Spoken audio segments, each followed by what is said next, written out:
Can you smell that? Can you smell that? It's the sweet smell of freedom. Finally, we are rid of the worst government since the previous government, which was the worst one since the one before that. Now we are free to be disappointed with a completely different party for their inability to fix in a few days the problems caused by the past 14 years of Conservative rule. But it's a moment to give thanks to a collection of the least able leaders we have ever seen in this country. Now we have the prospect of being led by someone who does not look like they just dropped out of clown school. That and more coming up with me, Nick Abbot, after the new news at 10 on LBC.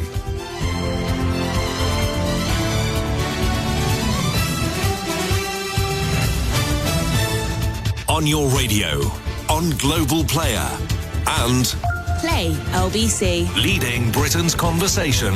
This is LBC.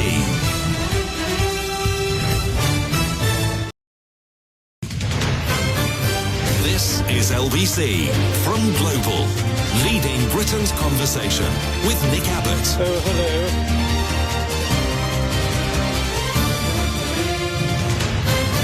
Well, let's get back to it. Many Brits are preparing themselves for a wet weekend as the Met Office has predicted that almost everyone will see some showers at some point, especially on Sunday. Oh, no. Tonight, the rain will turn heavy across the southern England and Wales, pushing eastward overnight. In the northwest, heavy showers will turn the area chilly under clearer skies. It's like blooming autumn outside. Heavy rain looks like moving in from the southwest of England towards the central and eastern England, probably lingering in some places, producing plenty of wet roads and spray.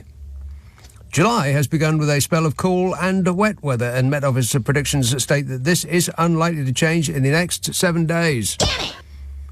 Instead, a mixture of cloud and rain and sunny spells can be expected, with highs of around 16 degrees centigrade and temperatures as low as 7 overnight. Good grief. I've got my woolens out again. But you know me, I never complain. Whinging and whining and moaning. Apparently, June was a sunny month. Anybody remember that? No. This is according to experts. Would you like to hear the long-range forecast for the next 4 weeks? No. Yeah, I don't blame you. At first, next couple of weeks, right, till, where are we now? The 5th, next couple of weeks, so 5 plus 7 plus 7 is, about 60. So from now until the 60th of June, cloud, rain, thunder, lightning, very, very frightening. Then, after the first week or so, more settled and cool weather looks likely by the end of the working week. Northwestern areas could see periods of cloud and rain. Could see periods.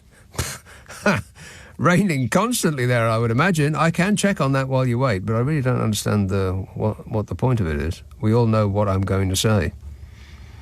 Well, it's not raining at the moment in Glasgow. Can you believe that? No. But it will be raining tomorrow, and raining on Sunday, and raining on Monday, and raining on Tuesday, and raining on Wednesday, and raining on Thursday, and... Oh, what? Not raining on Friday or Saturday? Pfft, rubbish. But then, on Sunday the 14th, it will continue to rain, and then rain every day for the rest of your lives. Oh, well, never mind. So that's the next couple of weeks. And now, the end of this month and the first couple of days of August. This is where it's getting serious. Because you go through and you think, well, spring wasn't that great. But June will be nice, you think, around about May. You think, well, it's bound to get better in June, and then it doesn't. And you think, well, it's okay, we've still got July, and July comes and goes, and it's awful. And you think, well, it's bound to get better in August, yes? No. No, it probably won't. And then you think, well, that's summer gone. Won't get those 3 months back, but, we'll probably get a nice weekend in September to look forward to. And then September comes and goes, and it's practically Jesus' blooming birthday already. End of this month, beginning of August. Above average temperatures overall and drier than average conditions. Above average temperatures overall and drier than average conditions? We'll take it. More than 18 months ago, Fishy Sunak entered number 10, saying he was not daunted by the challenge that awaited him as he became Britain's 57th disappointing Prime Minister. 620 days later, he is leaving Downing Street with a series of unkept pledges after his gamble on a summer general election backfired. And everybody else's gamble around him kind of backfired too. I mean, some people made a lot of money. Right enough. If only we hadn't found out about it, eh? But it might have backfired, his little scheme, but it didn't really backfire for him. His life is fully funded. He'll be relaxing in one of his many homes and putting the place in Richmond in Yorkshire on the market, I bet. How long is it going to take? There is now speculation that Fishy Sunak could soon leave politics behind and relocate to America, and taking his £651 million fortune with him. A fortune, of course, that went up as the poverty of the people he was supposed to be representing collapsed. Poverty didn't collapse. Poverty also went up. The wealth of the people that he was supposed to be representing collapsed as his fortune went up in the 14 years of Tory nightmare that we have just left behind us like a car crash in the rearview mirror. Still, don't let the door hit you on the bony bottom on the way out. Bye-bye. See you later. I mean, I bet he'll be in the United States of America before the summer's out. Anybody want to bet on that? And if you have a problem with the potholes in Richmond, or you can't see a GP, you Richmond residents, or you have one of the myriad problems that you might hope that your local MP will sort out for you, then you good people of North Yorkshire, I would imagine you're fresh out of luck. But then you did know what you were voting for, I suppose. Hard to believe, really. So delighted with the residents of Richmond, North Yorkshire, with the way everything was going, that they wanted more of it. Or did they just feel sorry for him? What with him getting wet and being such a drip and all? He and his wife, Akshata Murthy, heiress to a billionaire Indian IT mogul fortune, own a penthouse flat in Santa Monica, if you please. It's estimated to be worth £5.5 million. But money doesn't buy taste, as his wife demonstrated for us today, standing behind Titchy with a look of pinched fury on her face in an ensemble that looked like a collection of road signs. It looked like you had to signal to go round her. What was that? And Titchy will probably be making millions from other people's misfortunes again soon. Don't worry about him. It's how he made his money in the first place, betting on the collapse of a bank that precipitated the financial crash of 2007 that ruined the prospects and futures of millions of people, from which he made a killing. That's who he is. Nasty little disaster capitalist he is. Good riddance. Don't feel like you have to leave straight away, Fishy, in your own time, but as soon as possible would be nice. Thank you. And when he was speaking at the G20 summit in June, he, however, insisted that he would stay on as an MP for the full 5 years of the new Parliament. Anybody believe that? No. Not a chance. Not a chance. He later doubled down in an appearance on ITV. The interviewer challenged him on a claim that he would disappear within a few weeks if he lost. And he rejected the idea. You know, did his hurt little puppy dog eyes and bounced up and down in his chair. Like one of those dogs that you used to see on a back shelf of an Austin Allegro. Not an actual dog. You know, one of those wobbly-headed dogs. He does that when he gets exercised. What, me leave? He said, it's simply not true. It's simply not true, he said. Twice. Well, he said it twice, so I'm convinced. His constituency home is a Grade 2 listed Georgian manor house with a swimming pool, a hot tub, yoga studio, gym and a tennis court in 12 acres of grounds. Gym. It's how he's got so muscly and all. I bet that gym door has never been opened. Gym. The couple also own a £7 million London Mews house and a flat on the Old Brompton Road. But Ms. Murthy's shareholding in Infosys, the Bangalore-based IT company co-founded by her father, is by far her and Titchy's most valuable asset, which is appropriate because neither she nor Titchy did anything to earn it. They were just given it. Their joint wealth is estimated at £651 million. And the feeling that I get from people like that is that if you were not given £651 million, then that is just you slacking. That is. You only have yourself to blame. You should have thought of that before being born to poor parents. Ain't that right, Smug? I don't know anything. No, he doesn't know anything. My absolute favourite moment of the night. Smug. I punched the air. I actually did. I let out a little yelp of glee. £651 million is Titch's fortune with his wife, and glimpses of their affluence have often been spotted during their time in Number 10, says the Mail. The father of two has previously made headlines with a £3,500 bespoke suit, a 450 quid pair of Prada loafers, a £750 luxury backpack, and a £180 smart coffee mug. What? Yeah. He should have let the coffee mug run the country. Then he might not be calling them movers. Amazing. $3,500 those suits cost. They all look like they were made to measure someone else.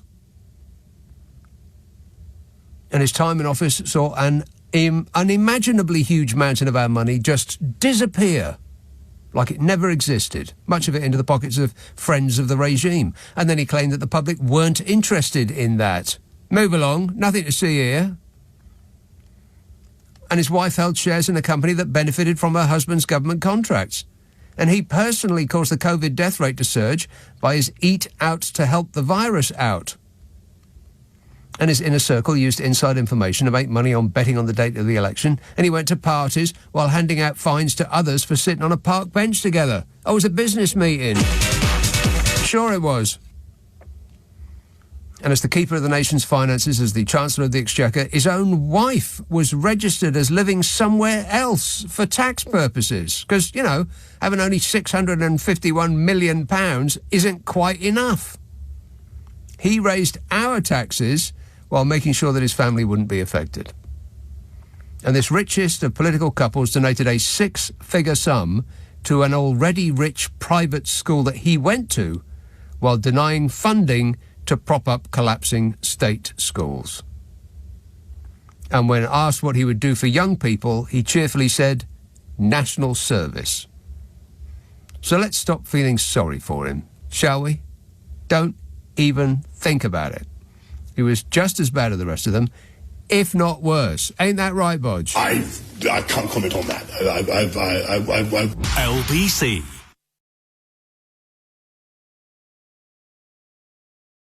Nick Abbot on LBC. Call 0345 6060 973. Everything is going extremely well. Everything is going extremely well. Monica texts, he's out. Jacob R.M., how wonderful. Yes, that's right. How would you put it, Smug? How do we allow this country to be properly run and raise the standard of living for all our voters? By taking it away from the unaccountable and the pious platitudes of pompous politicians which have been running this country for too long. Correct. Yeah, absolutely. I can't believe I'm about to say this, but I agree with Jacob Rees-Smug. to stand on stage, to stand on stage and opine about pompous politicians. Can he hear himself? 0345 6060 973. Leicester. Oh no, hang on a minute. I haven't done that right. One moment, please. Leicester. Hemant. Hemant. Get it right, Nick. Hemant. Yes. Correct. You know how you get hem for the trousers? No. No. An ant. Hem-ant. Hem-ant. Right. Very good. Okay. Nick, first time calling you, so I'm very nervous. All right. Okay, because Ranjit usually does my calling for me when I go to see him. Right. Well, you're very, very nervous. If I shouted, get on with it, would that help? Okay, that's good. I'm full of joy regards last night's win. HAPPY-ness. Yes. And also, you can play right away what old Mogsy says all the times. I can do what? You know, he always says right away. due to Brexit.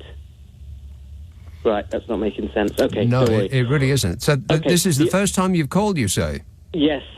Secondly, you know, I listen to you all the time, but I don't call. The other one is Liz Truss. I can't tell you how pleased I am about both of those two things.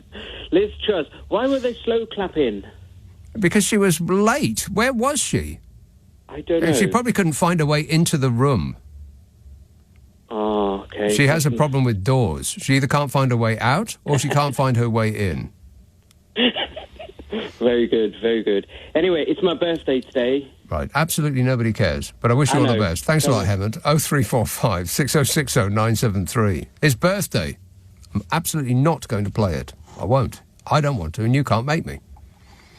Andrew texts, will the magic money tree be brought out of storage by Labour to address the multi-billion compensation schemes that need to be sorted out ASAP in relation to the Post Office Horizon scandal and the infected blood scandal?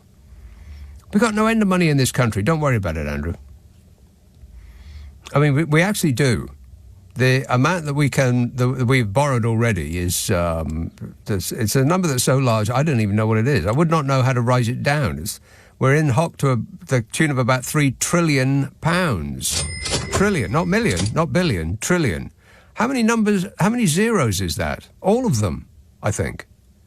So it really wouldn't make the slightest bit of difference if we just borrowed a little bit more.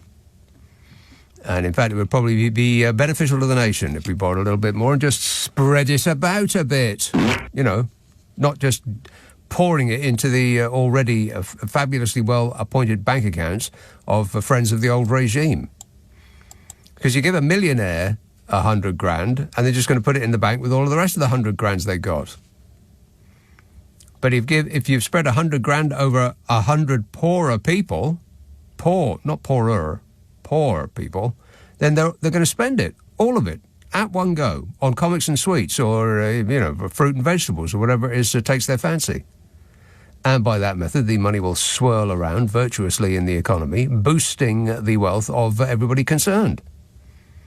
But, that's not how it's been done so far, not for the last 14 years. Let's just make the rich richer, and then we can enjoy the cascading wealth as it drips down all over us.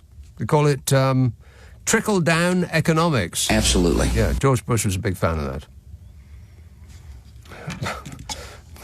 Millionaires are a big fan of being given a lot of money in the hope that just some of it will fall off their table like crumbs and the rest of us can have lunch. 0345 6060 973. Winchester. Hello, Simon. Nick. So much to say. Yes. First of all, may I say, as I said I would, you lose, get over it. Yeah, you lost, get over it. That's right. Right. Has anybody seen George Galloway yet? Because it's apparently gone missing. Yes. How weird. I mean, of an evening of bizarre events, that was one of the weirdest. Yeah, George Galloway lost the Rochdale seat 5 months after winning it. What happened there? It says, yeah, but he didn't go on the stage, did he? He did not show up, no. Sulky little boy. I wonder if he'll get the Tates will want their deposit back now. I don't know, maybe just he'd lost his hat and he couldn't go out without it. Maybe. Mr. Fabricant won't be entertaining us with his spaghetti head. Yes, whatever that plastic thing that rests on his head is. Yeah. I mean, the amount of product that he must put in that hair. You don't need to put all of that product in your hair. You just don't. Says an expert. What on earth were they thinking voting Mark Francois back in? For God's sake. There was a couple of those moments where I just could not believe my eyes. You have got to be kidding me. Mark Francois? Why? Yep. Just unbelievable. Kemi Bad Enoch, she got in as well. Ian, middle name Smith. Yeah, well, that was because of Gaza, wasn't it? Jeremy Hunt. I know. Right, so a couple of very serious points before I go. Mm-hmm. Right. There's been a lot of talk on the radio all day about vote share and how can Labour get such a mandate in a landslide with such a small vote share. Yeah. Well, this is what is called having your wing split by different parties Correct. of that nature. That's right. That's all it is. There's nothing secret or mysterious about it. It's what has been the problem for the Labour Party for as long as I can remember, because the left vote will get split between, the Greenies and the Lib Dems and whoever else it might be, while the only right-wing vote that you had at your disposal without going, completely off the scale loon was the Conservative Party, which is why they won over and over and over again. Like 2/3 of the period since the Second World War we've been under their cosh. Yep. It's no mystery. I mean, again, to bring you back to you lost, get over it. Now, two very serious points for all of you, the ardent Brexiteers out there, Mm-hmm. You didn't succeed. The people out there who say we didn't get Brexit, or it hasn't been done properly or whatever, it was your dream, and that is as bad as it was ever going to get, because now we start to go back the other way. This is what really mystifies me about the people who voted Reform. At first, they voted for an oily charlatan who told them that their lives would get better if only they did what he told them to do. And they did it, and their life did not get better. It got worse. And so, armed with that information, they voted for him again. Yeah. Well, with regard to Brexit, did you see bloody Brexit hard man Steve Baker? Yeah, thanking people for voting him. Oh my God! But again, so you ultra Brexiters that never actually got what you wanted, you lost. Get over it. Yeah, but I do believe, Simon. Before you make your last point, I do believe that they knew what they were voting for. And I imagine that they will tell me the exact same thing this time around. They knew what they were voting for. If at first Nigel Farage tells you a lot of stuff that doesn't come true, just keep voting for him, because I'm sure it eventually will, because that's bound to happen. Yeah. Right, last point, and this is a very important point, okay? As much as I regard Mr. Farage and his ilk as nothing better than what comes out of my dog, okay, all right, move along. The fact that he's now in Parliament could be a positive thing, right? Well, I mean, he actually might get on TV. Yeah, well, the reason I say it's a positive thing is because this, right? Starmer knows that he has got to perform in order to rescue this country, especially seeing as how in the EU, in Europe, things are going further right. So this is Starmer's only chance. Farage is going to be biting his ankles for the next 5 years, and that will hopefully keep Starmer focused on the fact that he's either going to succeed or that's where we're going to go. Farage will only be able to bite his ankles if the media lets him. I'm getting a bit tired of the amount of airtime that Nigel bloomin' Farage is accorded by the media. I mean, it's like he runs all TV news. He's on so much. But the thing is, as I'm saying, it's like if he wasn't in Parliament, then Starmer could get quite complacent quite quickly. No. Starmer is going to have to be on his game because, at the end of the day, this is it now. We either go further to the right or we become happier in this country with what is. And if it means that Keir's got to be very vigilant of Farage, be one step ahead of him and repair the country so that people don't want to vote that way, then it's a good thing. He won't get complacent. But all in all, well chuffed. When that exit poll dropped, I actually burst out into tears. Seriously, I burst into tears. Right. So it wasn't just hard man Steve Baker. You were crying too. Yeah. Right. Okay. Nice to know. Thanks a lot, Simon. 0345 6060 973. Stu says, have you seen the state of the country since Labour got in? Dreadful. It's all Jeremy Corbyn's fault. Yeah, thanks a lot, Jeremy Corbyn. See what you've done? I am somewhat disappointed with the lack of progress I don't know about you, but I am disgusted, actually, with the lack of progress that has happened under this Labour government. I mean, Keir Starmer has been in power now for less than one whole day, and what has he achieved in all that time?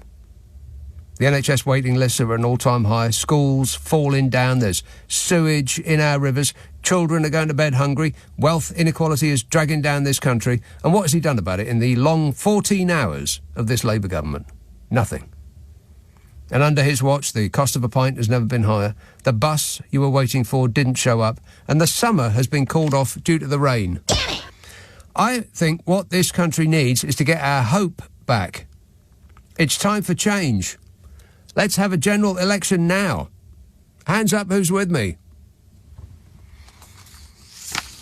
0345 6060 973.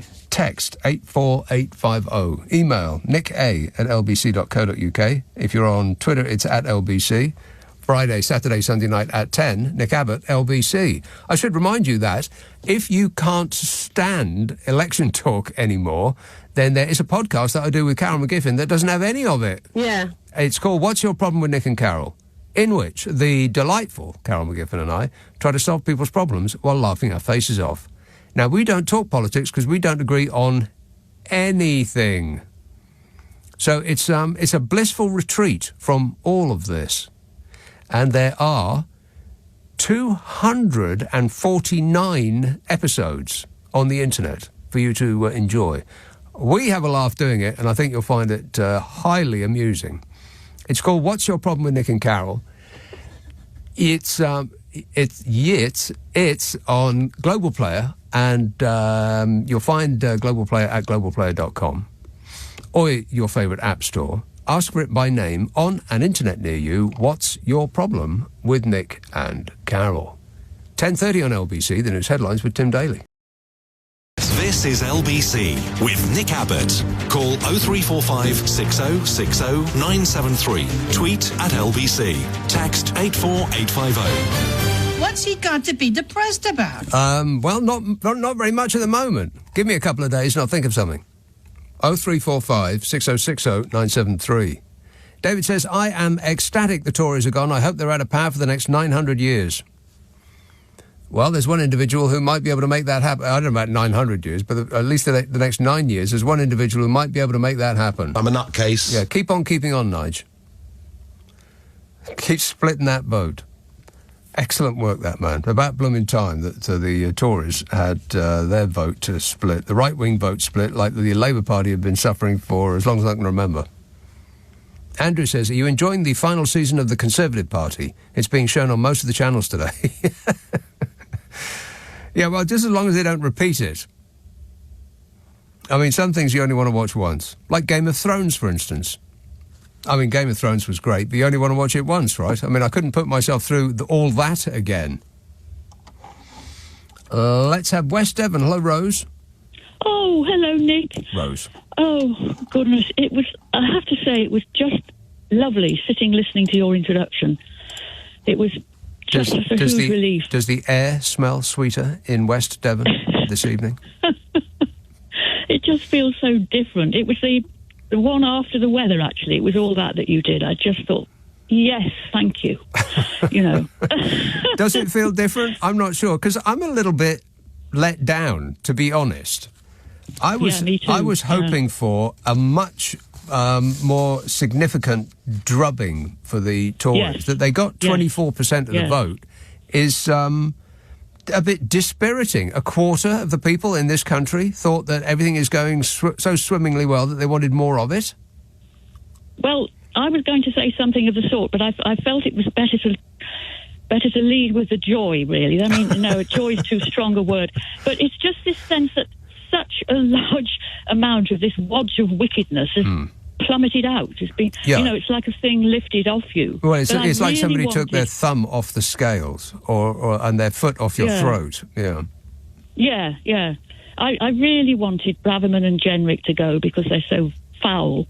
And the architect of destitution, basically what he is Ian Duncan Smith, and he's still there, and I sort of groaned. But on the other hand, you see, my sister and I were sort of texting, through the night, And Rees-Mogg has gone. Now, my nephew is in his constituency, and my nephew is somewhere to the left of everybody, really, and couldn't bear the man, so he's going to be chuffed. And my sister has lost a ghastly Tory, so I got a message with dozens of exclamation marks.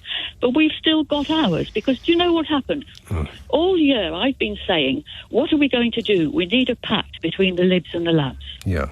Because this man, who would have been a fantastically big scalp, is just, there's so much rich wealth around here. He's just always there. And you know what's happened, don't you? Yesterday, I was texting people, and they're saying, well, I don't know whether...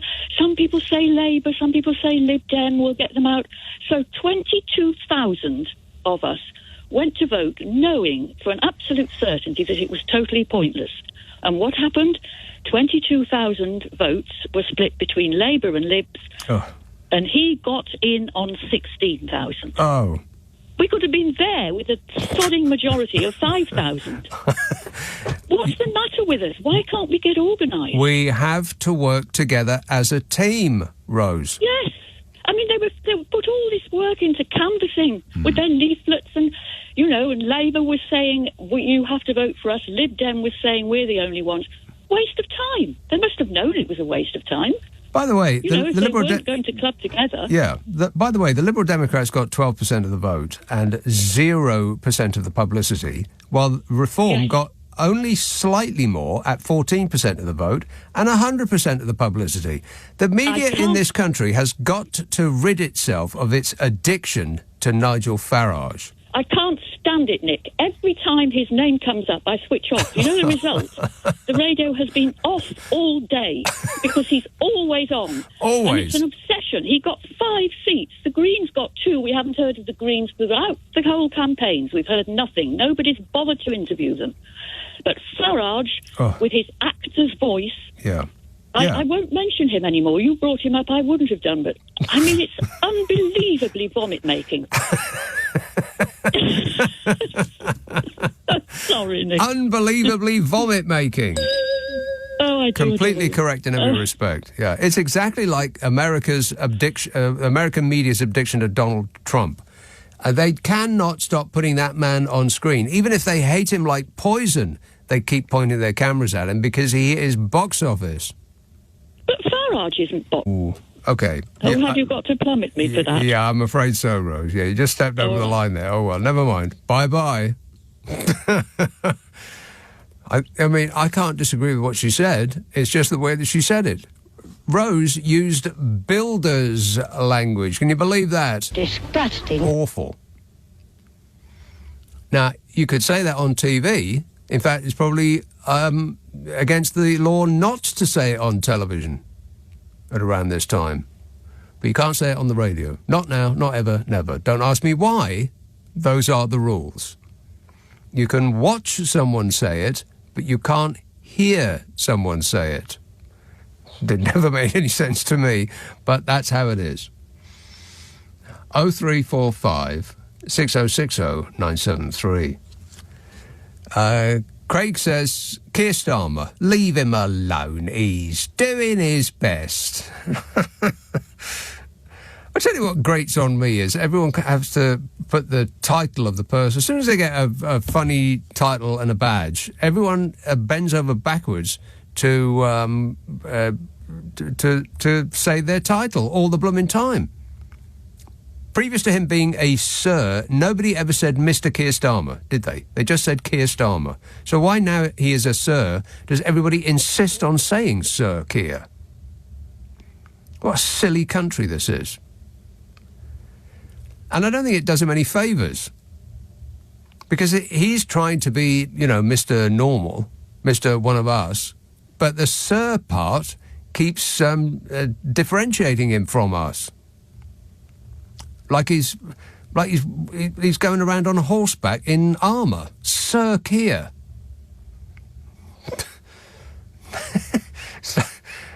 It's princes and princesses and counts and all this nonsense like they've been in a blooming Disney cartoon. Lucy says, I'm not sad to see the back of Sunak and the Tories, but I'm disappointed that Larry the Cat never got the chance to save us from the 3 previous Prime Ministers. There was that picture of Larry the Cat. There was about 1,000 people all screaming at each other, and the permanently closed number 10 door in Downing Street. I mean, there must have been 1,000 people out there, and all doing pieces to TV cameras and yelling into microphones and all of the rest of it. The kerfuffle was enormous. You could have heard it through concrete. And Larry the cat was just sleeping outside. Did you see that? Curled up in a little ball, asleep by the front door. How do cats do that? And what is it with that cat, by the way? Is it okay with, a different owner every 6 months? Who's taking care of the cat? Who snuggles the cat of an evening? Is it the prime ministerial duty, or do they have a man for that? Or woman? Sexist? I'm curious, aren't you? What's up with the cat? John says, have you seen the state of the NHS? And just look at who is in government. Typical Labour. There's going to be a lot of that. A lot of jokes along those lines. Yeah, I've told some myself. Guilty. Oh, blimey, look at all that. I'm never going to get through this. I've got about 67 pages of closely typed text to get through, and we aren't even an hour in. But you know me, I never complain. Stop whining. Aberdeen, David. An ecstasy of fumbling. Yes, David. Hello, Nick. David. David from Aberdeen here, yeah. Mm-hmm. How are you doing? All right, thanks. So I was really interested to know who was your favourite to watch. Jacob Rees-Mogg. Yeah. But he seemed to do quite a good job of pretending to be sincerely pleased for the Labour candidate. Yeah, he does that. Pretends a lot. Yeah, his entire life is pretense. There's something really amusing about him. I can't help but chuckle when I see him. I don't like him, but he makes me laugh. The way you're saying that, it sounds as though you're laughing with, not at him. Absolutely at. Definitely right, at. Okay. Strong at. Well, it's a very easy person to laugh at, what with that preposterous act he affects. He didn't have Nanny at his side, though, did he? No, but he's probably wiping up his tears as we speak. I did quite like what Stephen Flynn had said prior to the election. I think he appeared on one of the TV shows, and he pulled out his big bar of Toblerone. He was asked if he was going to be wishing England luck, and he said, no, I'm rewashing her down the tears of Englishmen. But what a stupid question. Who asked him that? What a stupid question. They keep doing that. Some English reporter will barge into Wales or Scotland and then demand an answer to the question, are you going to be supporting England? Of course they aren't. And what's he going to say as well when he's running for SNP? He's not going to say that. He's my MP, actually. He narrowly scraped a win there. Right. Things have changed in Scotland, big time, haven't they? Huge. I think it's 9 seats. Yeah, not so yellow anymore. No, but it doesn't matter as much for the Westminster thing, and the SNP can't really affect things so much there. I think that vote will come back a bit for the one that actually matters for them, which is the Scottish Parliament. I think people were just so desperate to get the Tories out, they just got in behind Labour. I think that explains part of it. Right. But the support for the SNP is pretty. I mean, it's pretty immovable. It's around 2-3%, isn't it? I mean, it always has been about 3% of the the popular vote of the UK. Of the UK, yeah. You confused me there for a minute. No. Yeah, I guess so. It's never really going to make much difference in Westminster, is it? But they gave it a good run. Right. But Liz Truss, I heard that she practically had to be dragged out of her car to come to the stage to hear the results. She'd been sat in her car all night, skulking away, and then they were waiting ages for her to come on. I didn't hear till you'd said that they did a slow clap for her. Yeah. She probably wouldn't have actually understood what that meant. She probably just thought they were genuine. That's right. Yeah, genuine applause. Yeah, no, I'm really not. Oh, no, please. So for me.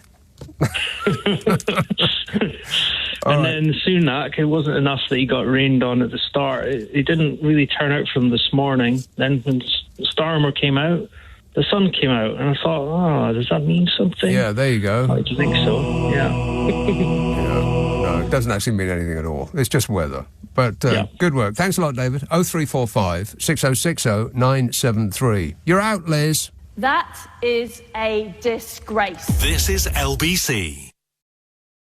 Nick Abbott on LBC. Call 0345 6060 973.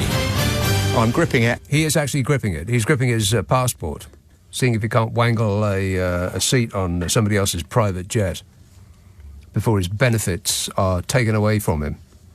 Missing you already. Bye-bye. 0345 6060 973. Here's a call in Harrow. It's a person called Jonathan. Harrow. Yeah. Oh, good evening, Nick. Hello. Yes, sir. Yeah. A slightly new dawn has broken a little bit, has it not? Yes. Doing parody of the Tony Blair speech. Morning has broken. La, la, la, la, la.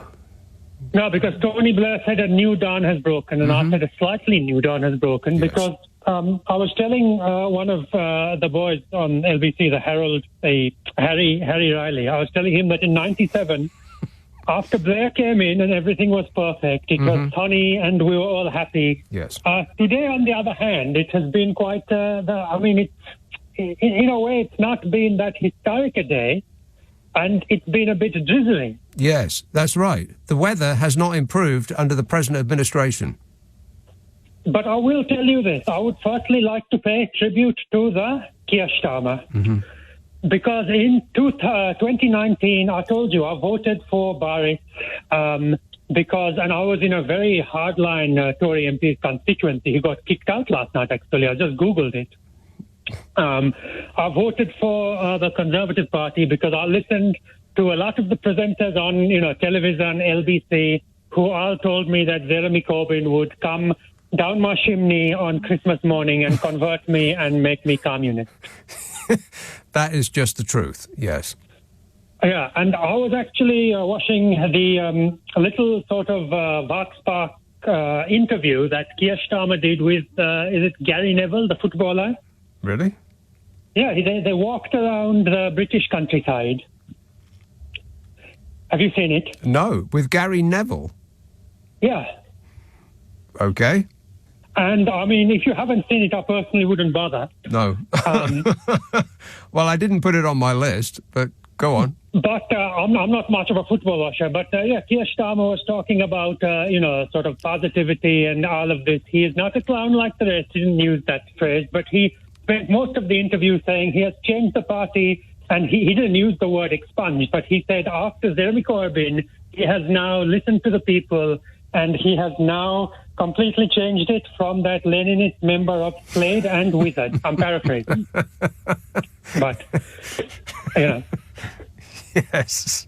Yes. Yeah. No, I'm just saying because, I've come to this country in 92 and your caller, Rose, she is quite representative of the British people because I understand British people now because I love British men, right? And I'll tell you why. Because I'm not gay. Because I was waiting for you to say that. It took you a good long while, but you love British men. Yes, you're not gay. Carry on. No, listen. Because I'll tell you, this country, the British men. This is quite a simple country. People keep themselves to themselves. It is live. Keir Starmer actually used this phrase: "Live and let live." Because in India, for example, in Kolkata, where I'm from. You have to be so careful who come into your house because Mrs. Patel from across the street is not Priti Patel. I'm using it like as a generic Indian woman's name. Mrs. Patel is looking out of her window and neighbors are very community-based. This country, it is a very sort of live and let live country where people just want to get along. They don't want hard left. This is what Tony Blair said in his book. They don't want hard lefties or extreme righties. And Keir Starmer, as he has said again and again, he has completely got rid of the Corbyn influence, so I thank him for that. I know you're not happy with me saying this. Can I thank a couple more people? Yeah, sure, why not? I would also like to thank the patron saint of the militant feminist, Jess Phillips. Yes. Did you see her yesterday? I stay up. I was telling your receptionist, I stay up until 5 a.m. That's true, I did. No, I went to bed nice and early and then watched it replay the following morning, like a smart person did. No, I started drinking Diet Coca-Cola at 11 to keep my energies up. But Jess Phillips, did you watch her very sort of powerful speech that she said, I'm a woman and you people don't like that? Did you see that? Yes, I've read about it, yes. You don't like a strong woman standing up here, yeah. No, you should watch it. It's, because she is, I told you, she's a very strong, powerful woman. And I know due to walkie-talkie, we can't really say any more about what she was implying, but it was quite interesting. I also want to thank very quickly, I know you hate him and Rose hates him even more, Nigel Farage, because he has also, become MP finally. And also the Ahmed Yaqub, he did I thought it was comedy, but I was watching your colleague Louis Goodall, who did our documentary interviewing Ahmed Yaqub, the independent candidate who almost got rid of Shabana Mahmood. Yeah. Yeah, and Louis Goodall did a sort of documentary where they interviewed him, they walked around Birmingham, they had lollipops together, they did shopping together, a news agent. It's true, your colleague. They shared a lollipop? No, they did lollipop shopping together. Oh, right. Well, that makes more sense, yeah. Yeah, so that was quite an interesting one. But, I think it's quite good because Keir Starmer, he said he's not going to get rid of tuition fees. He's not going to give people more benefit. He will keep, Trident going. And overall, I think, of course, we can't have anything as bad as the last 14 years, which I partly voted for. But I'm quite, I'm mildly positive. I will try and lead the country in also Wes Streeting. He is now Britain's most powerful gay man. Hello? Yes. Yeah. Is that right? He's Britain's most powerful gay man. So he's going to sort out the NHS. I do want to leave within sort of a couple of years, but I think it will, I will wish the people best of luck if I go, and the only thing I'm now waiting for is perhaps another war. Well, it's something to look forward to. Good work. Thanks a lot, Jonathan. Is Wes Streeting gay? He is? The stuff you learn on this show. Educational, no? No. 0345 6060 973. Martin says, well, the plan did not work. Welcome back to square one. So move back to Go, but don't collect £200. We have a plan, or you just go back to square one. Here we are at square one. How's it suiting you so far? It's okay. Let's not get carried away. Alec texts, I'm worried. Where are you going to get all your material from now? Labour are in and everything is groovy again. Groovy. Yeah. Well, the problem with Labour people is that they're not as funny as the Tories. I mean, which Labour politician is as funny as this bloke? My view. That guy. My view. I mean, name the Labour politician that is as funny as him. I mean, he is unintentionally funny. That's the funny part. If he was trying to be funny, it would be less amusing. I mean, there isn't anybody, is there? Name the Labour politician that is as funny as this one. Absolutely. As her. Or him. Yeah. Wait a minute. I mean, there isn't one. So, this show's screwed. I'm going to have to, I think I'll have to think it out again. Caroline says the Woolens are officially out again. But the sun did come out today just as Keir Starmer arrived at Downing Street. Yeah, he has God's approval. That's just a fact. Michael says, they are falling like ninepins. Nick, I do hope you have Mogg's final words as an MP loaded onto your computer. Was it something like this? Voters have had enough and they are saying, up with this, I will not put. Yeah, that's right. That was my favourite moment of the evening. I mean, there were a lot of favourite moments, and by evening I mean this morning, as I watched it, having taped it last night. I mean, I would have had to have waited till 5 o'clock in the morning for some of the best moments. And at that point, you're really not at your best, are you? In order to really savour it. So, Liz Truss, Grant Shapps, Penny Mordaunt, Johnny Mercer, Alex Chalk, Gillian Keegan, Jacob Smug, Lucy Fraser, Michelle Donnellan, Mark Harper, Therese Coffin, Robert Buckland, Simon Hart, Simon Clark, and Damien Green. Bye-bye. Yeah.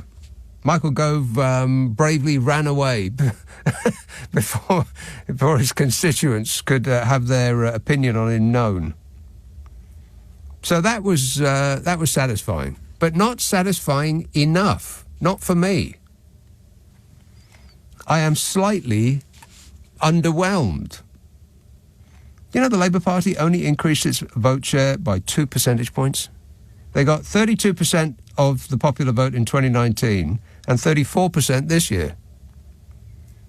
Oh, that's incredible, isn't it? And the difference it made. It's where you got the votes, and it's what happened to the opposing team. And they suffered what Labour have been suffering for as long as I can recall, ever since gorgeous Gordon Brown was the dear leader. You remember Gordon? The not including the current incumbent, but the last serious politician we had in number 10. Yeah, not since him has the Tory party had their vote split. So appreciate it, Nigel. Love your work. But you have delighted us enough. Don't feel the need to appear on my TV screen anytime soon, or ever again, for that matter. 0345 6060 973, Nick Abbott, LBC. On your radio, on Global Player, and Play LBC. leading Britain's conversation. This is LBC.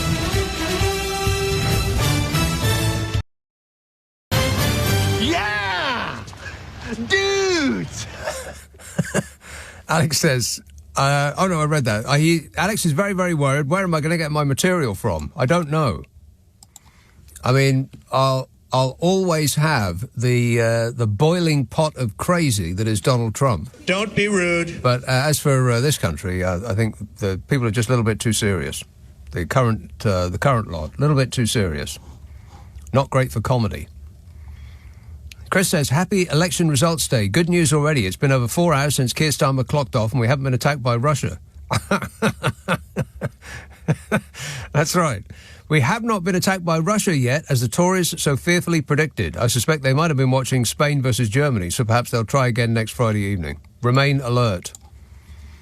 Yeah, if Vladimir Putin ever comes over here offering you tea... Emergency, everybody to get from street. Emergency... everybody to get from street. Speaking of tea, I just went into our luxurious kitchenette here at work and made myself a hot, steaming mug of coffee and then went into the fridge. And, of course, people... this place must have been absolutely stuffed with workers last night because they drunk all of our milk quotient. Quotient? Quota. There is no milk here anymore, and so I had to put... oat milk in my coffee. Oh, no. Oh, God. It is awful. It's like drinking burnt water. It's like somebody drained the U-bend of a blocked sink and then heated it up. Ugh. But you know me, I never complain. Stop whining. 0345 6060 973. Let's see now. East Yorkshire, hello, Mike. Hi, Nick. Yeah. Two good, one bad, really, on this one. I stayed up all night and watched it. And I watched it on Channel 4. Yeah. And after the first results came in, there was a debate on what had caused the Tories' downfall. And on the one side, you had Alistair Campbell, and on the other side, you had Nadine Dorries. Oh. And he shredded her. Yeah, I can imagine. And it got the funniest thing at the end was after she'd been saying if Boris was there, we'd have won the election. Everyone would have been and Alistair Campbell just turned to her and he said, "Nadine, it's really time you got over Boris." Yes. And she went mental. She said, "That's an insult. That is." He just laughed and shrugged. It was that was quite amusing on that one. But the other good one was not actually in the election thing last night. It was today, where one of your fans had a go at Farage. Oh yeah. And I know it was one of your fans because he stood there before they threw him out, saying, "Boring, boring." And then Farage's heavies ejected him from the building. But I thought he must have heard your show. It's that clip that you use with boring. Right, yeah. Boring. That was exactly how he did it. And I thought, he must listen to your show. Well, nothing to do with me. It's not my fault. This the election was like that when I got here. But the bad one I was quite sad was Jonathan Ashworth losing his seat because I've met the guy and he seems really genuine, hard-working, and to lose it on a single issue thing that really isn't concerned with Britain, I was quite sad for him because I thought he was a really good guy, and that really did. I felt sorry for him. Yeah, I almost felt sorry for a few individuals, and then I reminded myself who they have been working on behalf of, and it ain't us for these last 14 years or so. Many of them have been in power for 14 years, working for themselves rather than us lot, but then getting turfed out. I almost found myself feeling sorry for some of them, but then I pinched myself. Yeah, the one annoying thing was Shapps, because when he got ejected, the guy who won it, they have a little speech which lasted a minute and a half, whatever. Right. Then Shapps went on, and he did about 10 minutes. On and on. I think he's still speaking now. No monologue about all his achievements. I thought, what on earth are you on about? Yeah, he just didn't. He just never stopped. No, it was. I was getting really annoyed, thinking, just switch the bloody mic off somebody. Yes, I'm glad you noticed that as well. Somebody remind him he lost. You're supposed to just thank the people that you that worked on your behalf and then get off the stage.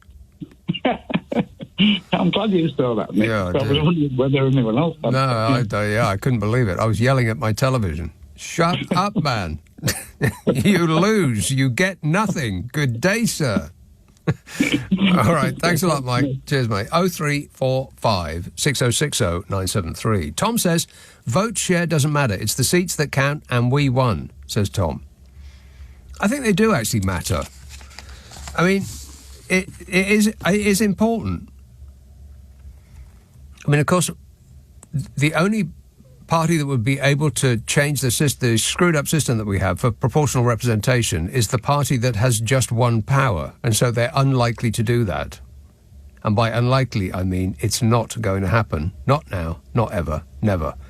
The Labour Party is not going to think, well, we've just won a stonking majority with only 34% of the votes, so we're going to change the system, so we'd have to share power with some of the lesser parties. They're just not going to do that. So we're stuck with this forever. But, the Liberal Democrats got, I'll say it again, they got 12% of the vote and no publicity at all. The only publicity the Liberal Democrats got was Ed Davey doing his stupid stunts. Like he was on holiday. I mean, what was all that about? I mean, right enough it worked out for him. But it just seems so weird. Every day, here's the leader of a major political party doing something stupid, like he's 12, again and again and again. And they got 12% of the votes. And apart from these stupid stunts, they got zero publicity. None at all. Reform, slightly more, 14%, and pretty much it's almost as though that they won the election, isn't it? The amount of publicity that man has got.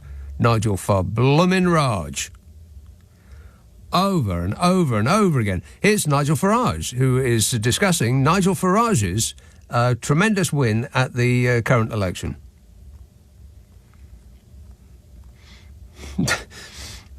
British media has got to stop putting him on the television. They just have to.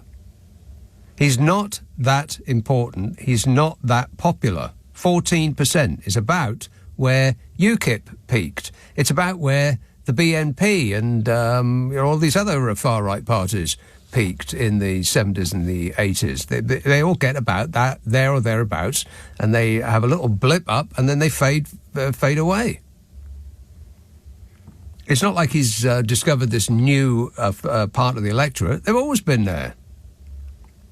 Keen to be told that the reason that their life has not worked out well for them is because of it's the fault of those people, that small identifiable minority over there.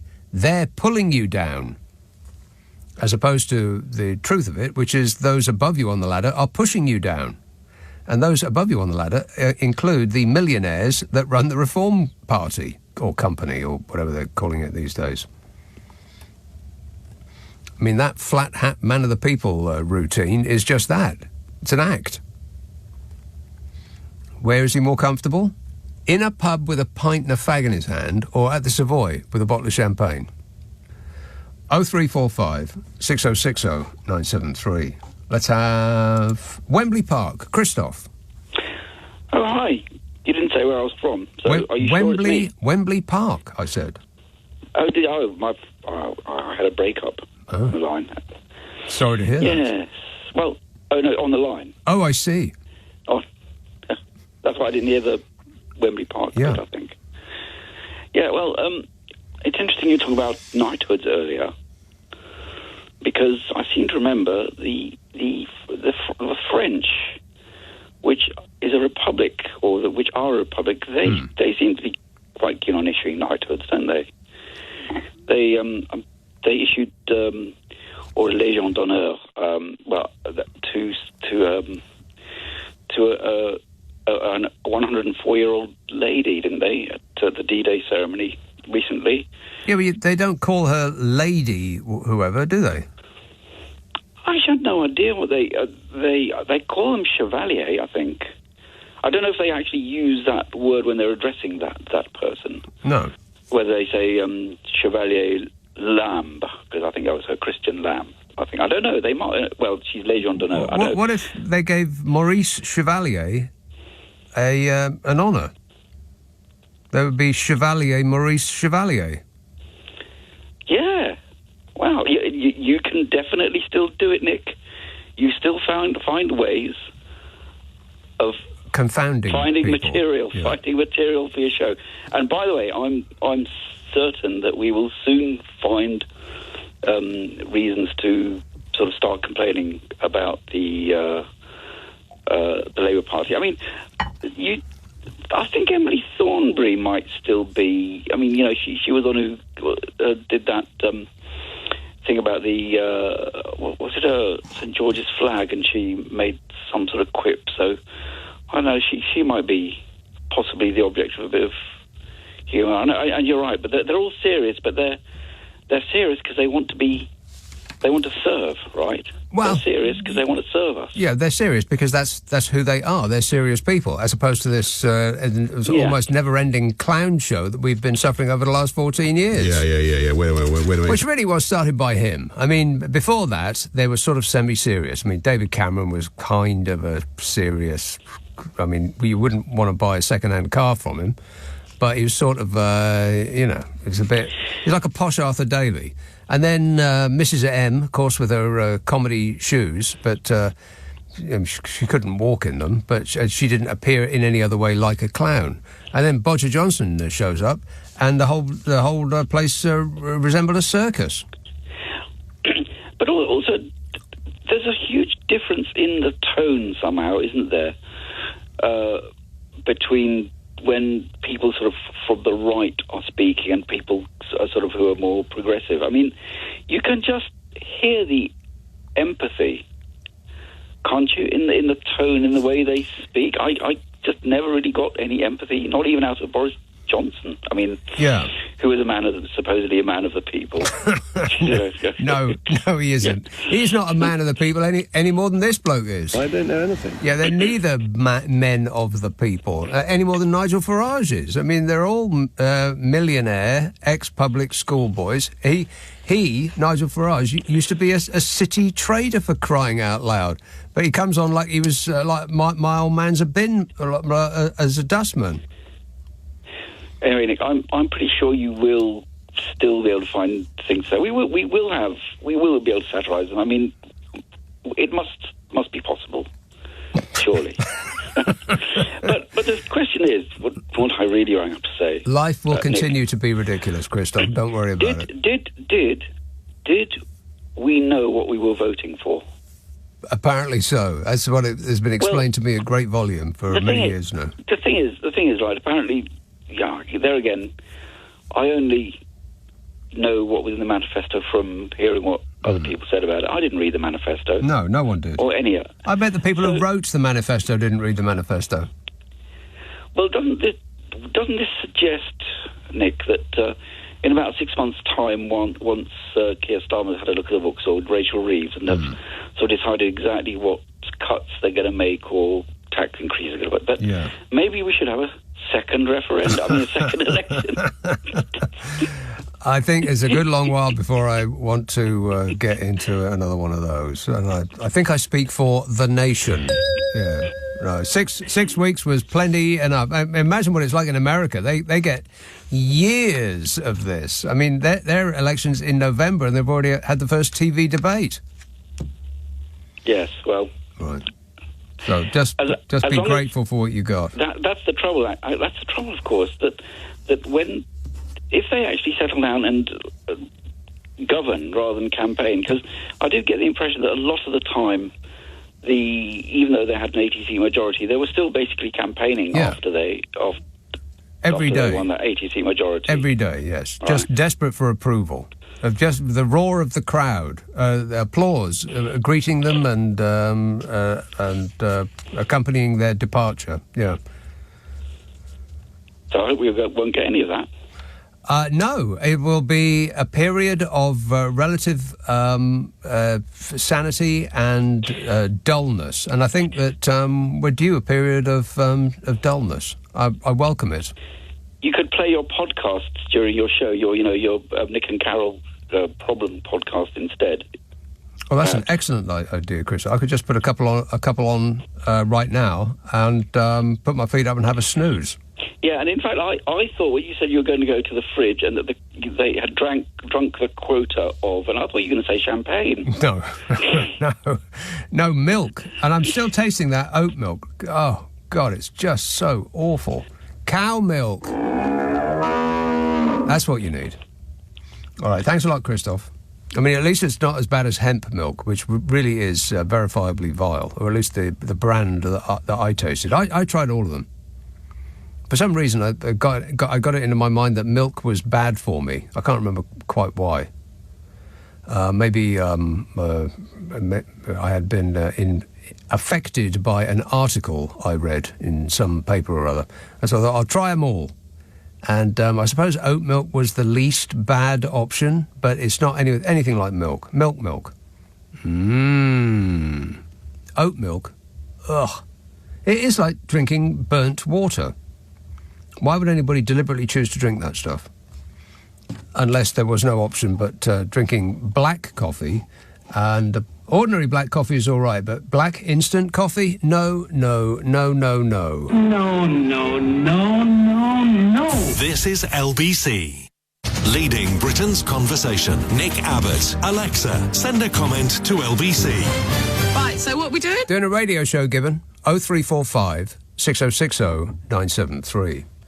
Let's have a call from a person in Taunton called John. Hello, John.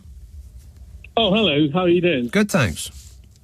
Excellent. The election, the last 24 hours, my God, last 48 hours, it's the gift that keeps on giving. Isn't it just? Favourite moment? Favourite moment? Well, did you see when Sunak came out to give his resignation speech, his wife was in the background. I only saw it the second time I watched. Yeah. With an umbrella. An umbrella. I couldn't take my eyes off her dress. It looked like an accident in a road sign manufacturing facility. It was like you had to signal to go round her. What was that? It was like a collection of turn left signs. It was just such a bizarre concoction that she'd got dressed up in. What was that? Well, you drive. I don't drive. So, right. But I said to my missus, I said, look, it's so sad. I said, his missus is there in the background, and my partner said, oh yeah, it's so sad. Look at her. And I said, I said, don't worry. Yeah. I said, she's worth £730 million. Yeah. Well, she worked very, very hard for that money by being given it. and so she was stood there with the umbrella in case something went wrong. Yeah. But you had to have an umbrella. But Nadine Dorries, though, oh my God. I missed this. Okay, I was watching the other side, or I taped the other side. I did not stay up last night to watch it. I did the smart thing, and I went to bed early, and I taped it like I said I would, and then I watched it this morning as live. I knew your plans. Yeah. Because you told me. I had a plan. We have a plan. Yeah, that was my plan. But James O'Brien mentioned that he said that Nadine Dorries was pants-wettingly funny. Wait a minute. Let me clear this up. Whose pants were getting wet? Nadine Dorries' pants were getting wet. Or James O'Brien. James O'Brien's pants, right. James O'Brien. He said that she was pants-wettingly funny. Funny. Mm-hmm. Absolutely. I watched the election last night, and I thought, well, when I was a kid, occasionally I did wet my pants, but it wasn't as funny as watching Nadine Dorries. Well, I think I taped the wrong channel, because I taped the BBC, and I had to fast forward through Jeremy Vine waving his arms around to some computer-generated imagery that he couldn't see. I mean, he must have just been staring at the floor while some genius compiled all this stuff around him, and I had to zip forward through that because it was just too silly. It was too silly. Exactly. I had to go to bed.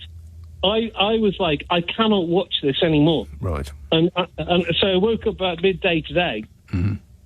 And started watching it. Yeah. And Jonathan Pye, big plug for Jonathan Pye.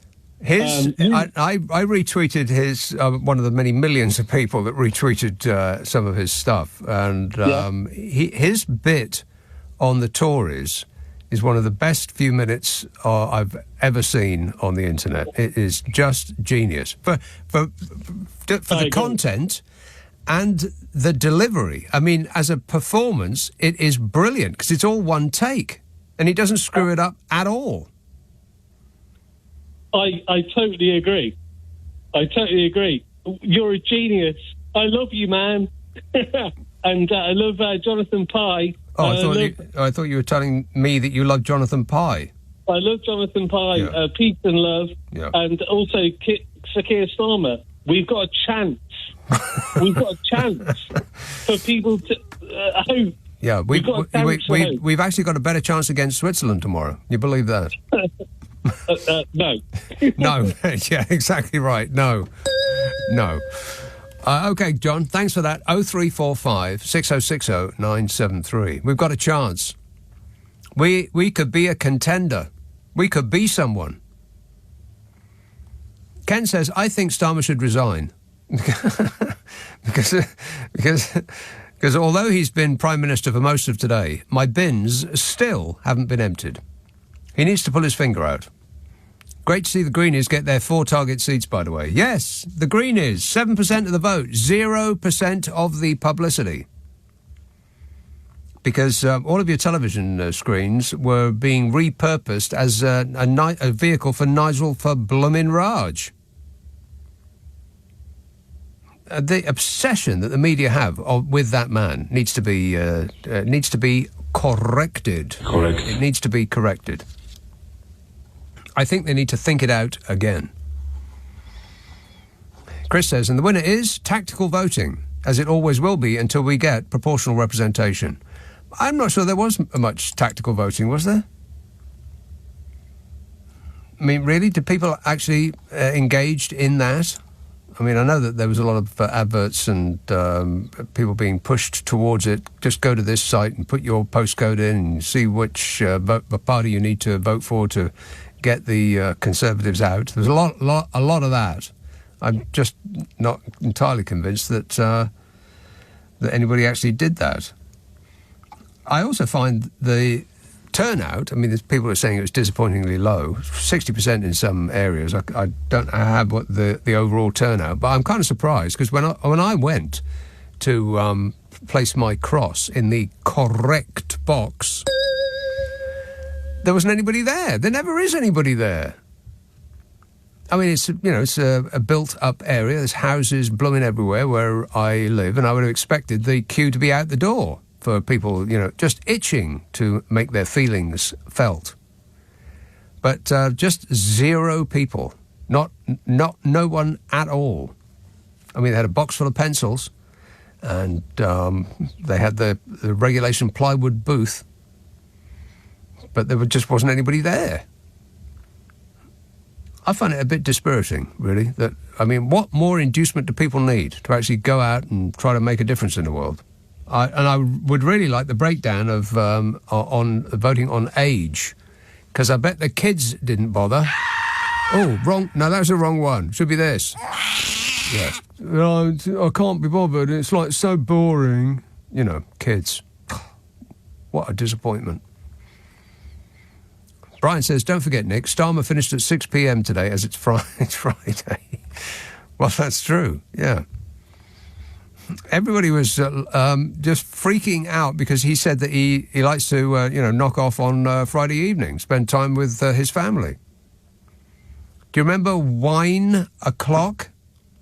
Bodger Johnson with his business meetings? I don't recall anybody freaking out about that then. I mean, afterwards, yes, but not at the time. Alex says, I enjoyed watching the results come through last night, especially seeing the novelty comedy candidates standing alongside the more serious ones. But that's enough about Rain Man. Dalek Truss and Victorian hat stand bring on Labour, says Alex. That guy that was standing next to the smug, that was alarming. And I just feel really uncomfortable looking at pictures of him in his get-up. He was wearing maybe I'll get into this in a minute. What he had on was just, I've never seen anything like it in my life. And it made me I'm feeling kind of uncomfortable even talking about it. I'm going to have nightmares about that thing. Well, I'll get into that in a minute. 0345 6060 973. Text 84850. Email nicka@lbc.co.uk. If you're on Twitter, it's @LBC. It's 11:30 on LBC, the news headlines with Tim Daly. Nick Abbott on LBC. Call 0345 6060 973. Hello, boys. 0345 6060 973. Adam texts, more people voted Reform than Green. Does that mean that more people in this country care about boats than the environment and climate change? Well, let's think about that for a second and a half. Yes. Yes, apparently so. Because a lot of people have apparently swallowed the idea that if we stop the tiny number of people that come here damp and dishevelled on a dinghy from France, then their lives are going to be improved. Now, I do believe that there was a person who told us that before, and they voted accordingly before, and their lives were not improved. So, if at first you don't succeed, just keep doing the same thing over and over. That'll work. Chris says, I've just woken up from a 20-year coma. How come Labour is still in power? The country is a mess. Did I miss anything, says Chris. Not much, Chris, no. Not much. Tooting. Hello, Jan. Hi, good evening, Nick. Yes, Jan. Yeah, I thought I'd share a bit of my I was so happy about things last night. I stayed up all night. Did you? Till about 4 o'clock. Right. And I followed it on LBC with Lewis Good. Was it Good? No, not. Anyway, it was on LBC last night, and then I caught up with the visuals. You were paying close attention, yes. Yeah. Anyway, it was good. I couldn't. I was so happy I couldn't sleep, and I thought the exit poll was really quite accurate, wasn't it? Let me see now. Yeah, the exit. Wait a minute. The exit poll said Labour were going to get 410, Tories 131. That was a bit out. Lib Dem 61 is a bit out. The Reform Party were going to get 13. That's way out. SNP 10. That wasn't right. And the Greenies the Greenies were supposed to get 12, which is also way out. But I mean, but they were close with the Labour and the Conservatives. I mean, I didn't know anyway. I couldn't sleep. I was so happy that it looked that there's going to be a landslide thing. Yeah. And but did you go and vote? Oh, of course I voted. Right. Yes. Okay, I remember to take off my mask and my hat because I thought. Yeah. Anyway, but in the past, I didn't. I go with my ID. Mm-hmm. With my photo ID. Yeah. Now, when you presented them with your photo ID, did they examine it closely, or did they just glance at it and then? Sweet ladies there. Right. It's in a big empty. Well, it's a church at the end of my road. Yeah. Empty being the operative word there. There wasn't anybody there, was there? Empty it was. Yeah, it was. Yeah. It was. There was no one about, and I was really. Anyway, but I made sure that I wouldn't be asked to take off my mask or my hat or something, so they'd see. Wait. You went along to vote and you had a mask and a hat on. No. How could they tell you were who you said you were? No, that's why. No, that was in the part when the previous election. Right. I didn't. I forgot I had my mask, and they they asked me to take my mask off. But they're all very sweet ladies there, and aren't they always? Yeah, they're always very sweet ladies there. We have an inexhaustible supply of sweet ladies, apparently. But the thing, yeah, I mean, the vote was a bit. It was over, and I was trying to speak to a relative, and they're totally out of it. But anyway, people have apathy. Right. Were they celebrating already? Booze. They were totally out of it. They weren't celebrating at all. They weren't even getting it together to vote. So and did you vote for the correct party, Jan? By which I mean the one that won eventually. Yes, right, of course. Okay. So I was really happy, and the thing is, who's your MP in Tooting?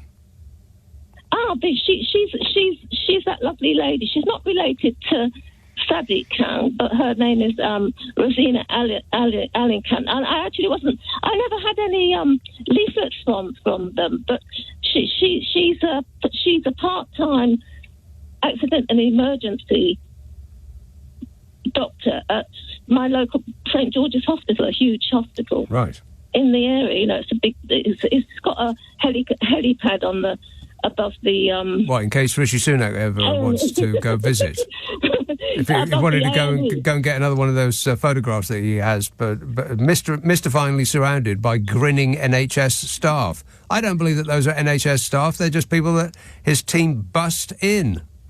But you know what, you say that you think it might be a bit boring. Where's the clown show's gone? Yeah. But I think it's going to be quite exciting because there's a lot of independents there. They can't be held to order. And Farage is there. They can't be held to order because they don't have no whip to.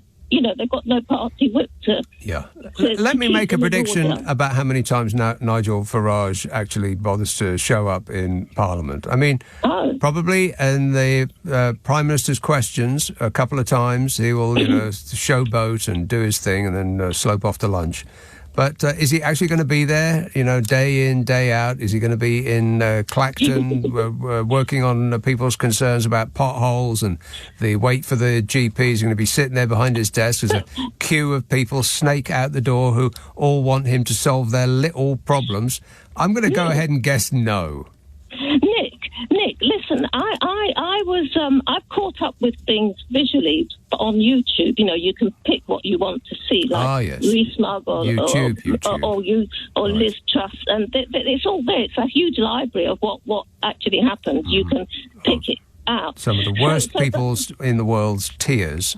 Yes. But what I think is that the Conservatives aren't going to take this thing laying down. They're going to come back. And Rees-Mogg, you're Rees-Mogg, yes? Yes. Well, I say he's your Rees-Mogg because he said something that was really quite poetic. He said, out of the ashes, I wrote it down because I thought, wow. He said, from the ashes of disaster, grow the roses of success. So I thought, oh gosh, well, that wasn't something to Labour as being successful. No, that wasn't something he came up with himself.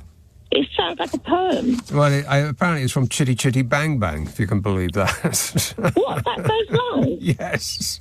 Oh. Yeah, from Chitty Chitty Bang Bang. Yeah. But they're not going to take it laying down. They're going to be mobilising, and they're all going to probably have columns on the Mail. The ones that aren't immediately installed as part of the board of some evil international mega corporation to do a job that they coincidentally oversaw when they were the various ministers in the previous administration. Yeah, very curiously, they'll be installed on the board of companies that they had oversight over when they were in a government, and it'll be a job that pays a six-figure sum that they won't actually have to show up for. The job won't exist, but the money will be there. They'll be rewarded for having for giving them Favours. so much when they were in power. It's a back-scratching exercise. So a lot of them will do that, and a lot of them will be spending more time with their money at one of their various homes. Yeah, don't feel sad for them, because they'll be just fine. But I just think they're going to mobilise, and even Boris. I mean, maybe he's not Boris. They want to make a. Well, look, they've still got some MPs in Parliament, and they're not going to give up. Well, I think they're going to do something. They really are going to do something to unsettle Labour. Right. Well, let them get on with their bad selves. And I wish them all the worst. Thanks a lot, Jan. Cheers, my dear. I can't believe that the following actually survived. Rishi Sunak, Priti Patel, Jeremy Hunt, Ian Duncan Smith, Suella Braverman. What? Yeah. What is it about Suella Braverman that got people to vote for her? Again. Claire Coutinho, Tom Tugendhat, James Cleverly,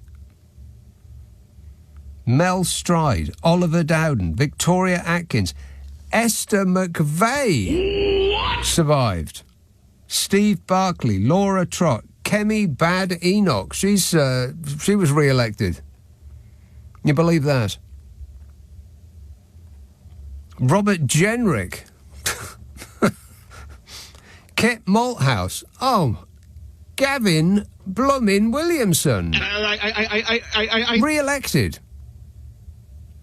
and Geoffrey Cox, the member for the British Virgin Islands. Hey, sheeple, wake up! It's much later than you think.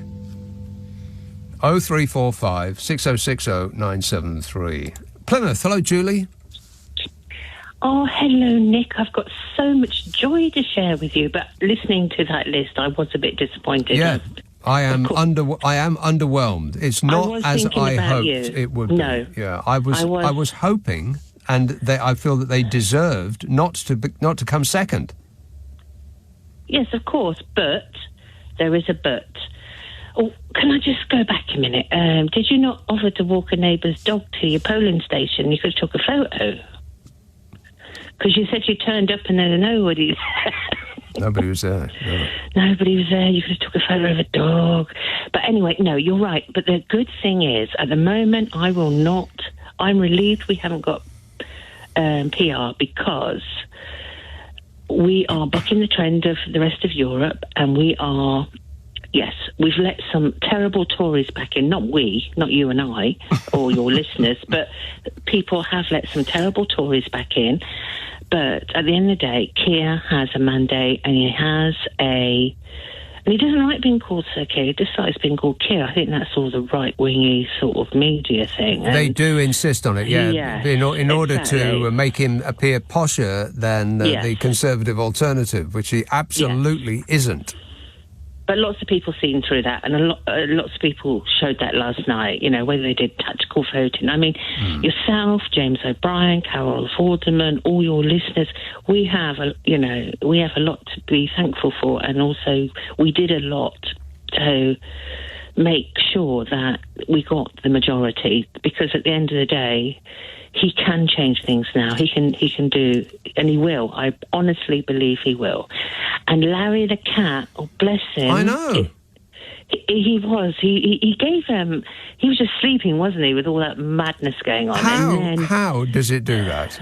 Because he was sleeping outside in the chaos that was all of those reporters in Downing Street, and all the shouting and all of that mess that goes on there, and he was just snoozing through the whole thing. But if you think about it, he's seen all that. How many times? 5 times? I want to know who takes care of that cat. Because if I was Larry the cat, I would want some certainty in who is actually, providing me with food and strokes. I've got to say one thing about David Cameron. He did turn up and say, I just want to put things straight about Larry the cat. I love him, but I can't take him with me because these, the people that work it down the street, he's their cat. Right. And so he is loved. But and whose cat is he? So. Yes, well, he looks very, very chilled. Yeah.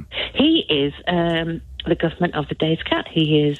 Yeah, but see, I wouldn't be happy with that if I was a cat. I would want a dedicated slave, or you call them owners. But that probably is the civil service. If it's a cat, then you are its slave.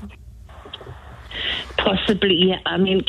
Larry is like, I can imagine him, he's looking forward to meeting Keir's children, and he'll be like, okay, so this is what I expect from you, this is how it goes. He's just like, actually, he's probably the leader of our country. Well, we would probably be in a lot better state if he had been leader of this country for the last 14 years. As Larry the cat, I can imagine... I can imagine how awful it must be to be stroked by Rishi Sunak's bony fingers. I wouldn't want anything to do with him. And so just being the Prime Minister of the day surely does not give you cat access.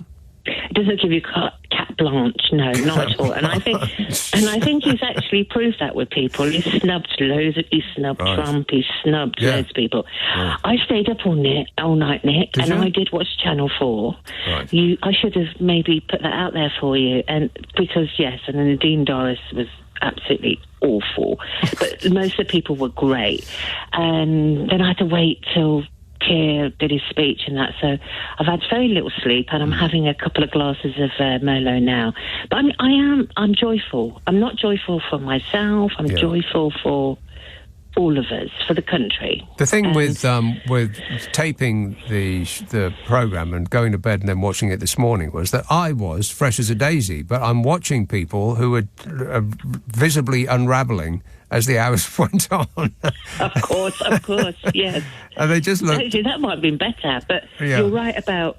You didn't tick enough people off, I didn't either. There wasn't enough Tory losses that we should have had. 24% is I am disappointed that they managed to get 24% of the popular vote. A quarter of the people in this country are so delighted with how everything is going that they want more of it. Explain that to me, I double dare you. I will. People of this country are, blinded by themselves. It's a populism, that's going on all over the world and Europe now, and I'm so glad that we've bucked the trend a bit, and we're not like France and Italy and that. But at the same time, it's only around the corner, and we have to be mindful of that. And we have to be, and people like yourself and your listeners, you know, we are mindful of it. But there's lots of people out there that really need to think about not just themselves, but society, the country they want to live in. A lot of people need to sit in the corner and think about what they've done. Exactly. Julie, thanks for that. 0345 6060 973. Nick Abbott, LBC. This is LBC. Nick Abbott on LBC. Call 0345 6060 973. Hot H-O-T-A-I-R. Yeah, so I was talking about Jacob Rees-Mogg, which was my favourite moment of the evening. I punched the air and let out a little yelp. And Jacob Smug was filmed losing his North East Somerset and Hanham seat while standing next to a man wearing a baked bean balaclava. Do you see that? That's one of the worst sights I've ever seen. I mean, it's actually almost like nightmarish. I feel like I'm going to dream about it this evening. It was a full face hood with a baked bean print and fried eggs for the eyes and what looked like a sausage for the nose. I mean, it looked like somebody had set his face on fire and put it out with a spade. And Smug ended up standing next to him. This Barmy Brunch Adams of the Monster Raving Loony Party at the University of Bath campus, as the good people of North East Somerset and Hanham finally woke up from their reverie and came to their senses. It only took them 14 years. Wake up, sheeple.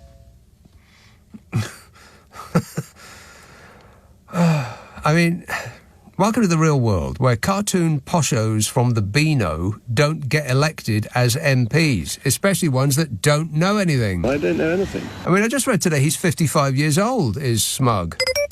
55! Amazing that someone who's only lived that long could be that affected. I'd have thought it would take much longer than that to hone that silly act he's got. And, like that last caller said, during his speech he quoted Chitty Chitty Bang Bang, for crying out loud. From the ashes of disaster grow the roses of success, he said in his farewell speech. What a weird man he is.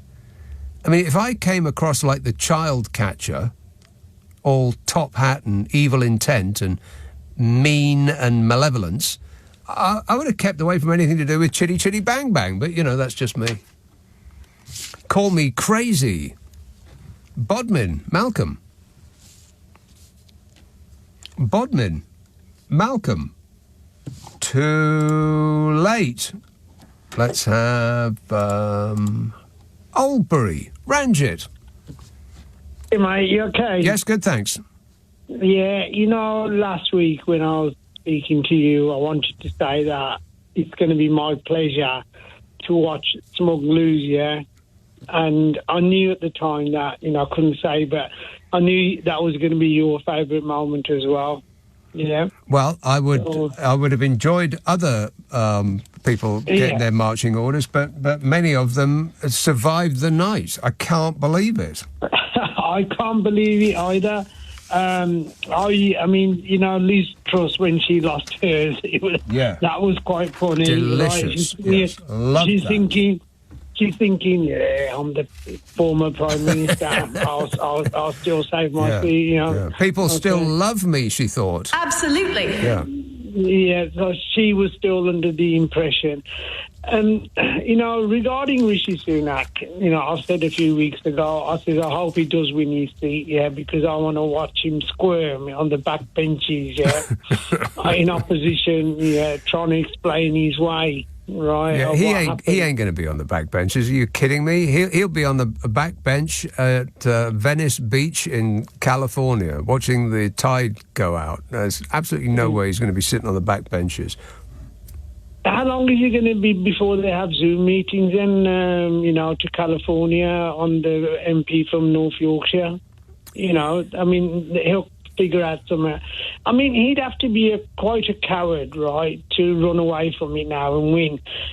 And even this morning when I was listening to, I think it was Nick Ferrari interviewing big hard man, what they call him, Steve Baker, yeah. Steve Baker, yeah. He's saying, "Oh, I've been rescued. I'm glad I lost. Yes, right. I want my life back." Yeah. Right? And he said, "Mate, why don't you just not stand?" Yeah. You know, okay. So they're even in defeat. They're lying, right?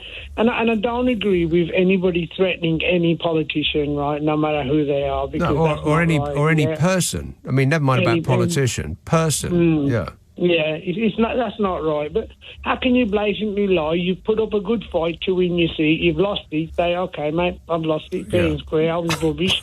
Right? Admit it. People might have a little bit of respect for you.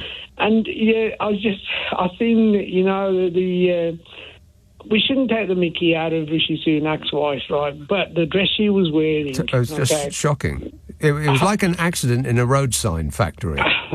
Okay. Years ago, I used to be a market trader. We used to sell ladies' fashions, right? And when Dallas was on, whatever Sue Ellen wore, within a week, or Lady Diana, right? Yeah. It was in the shops, right? These designers would, you know, make it. I think if somebody seen his wife wearing that, I think, what would they... You don't even have curtains, right, or something. And I think... Not even in the kitchen would you have a curtain that looked like that. No. Not even in the kitchen, no. And I think, you know, whoever was advising Rishi Sunak, right, to do these things, I think might have said, well, Rishi, I think this is a nice number for your missus to wear and stand behind you. Yeah, maybe she was just trying to, or whoever her stylist was just trying to take our eye off Fishy Sunak as he was doing his tearful goodbye. And because I could not take my eyes off her dress. It was just one of the worst ensembles I've ever seen in my life, which just goes to prove that money don't actually make no never mind when it comes to style. I've got loads of WhatsApp videos. I'll send them to your program, right? And they really are funny on how quickly they make them. The ones with, what's his name, Dalboy out of Only Fools and Horses. It's just crazy. And the thing is, you know, like these Tories, right, on how they keep on trying to reinvent themselves, right, you know, and Nigel Farage, yeah, he keeps on saying it's a new party, right? How can it be a new party when he's been involved in it, right? And it's been evolving again and again. I know you don't watch Only Fools and Horses. It's the same policies. It's the same ludicrous, simplistic answers to complicated issues that appeal to a certain demographic, and it's the same people as followed Donald Trump. I love the poorly educated. He nutshelled it for us. The other thing, Nick, you know, you mean the know-how. You know, they had a referendum on whether we wanted PR, right? Yeah. Now, who decided that? Was it just the Tories amongst themselves, or did the public? Because I can't remember doing that in 2011. I don't recall voting for it one way or another, no. Yeah, that's what I'm saying. So what Nigel Farage is doing, look, you know, for a party that was conceived about 3 years ago, well, it's been incubating, mate, for about 20 years. Yeah, you've been running around in it, yeah? Everything's done under the sun. It's not new. It's the same old, just reheated. Here, Branchett, I've got to go, but thanks for that. 0345 6060 973, text 84850, email nicka@lbc.co.uk. If you are on Twitter, it's at LBC. Friday, Saturday, Sunday night at 10. Nick Abbott, LBC. On your radio, on Global Player, and Play LBC. leading Britain's conversation. This is LBC. From Global, leading Britain's conversation with Nick Abbott.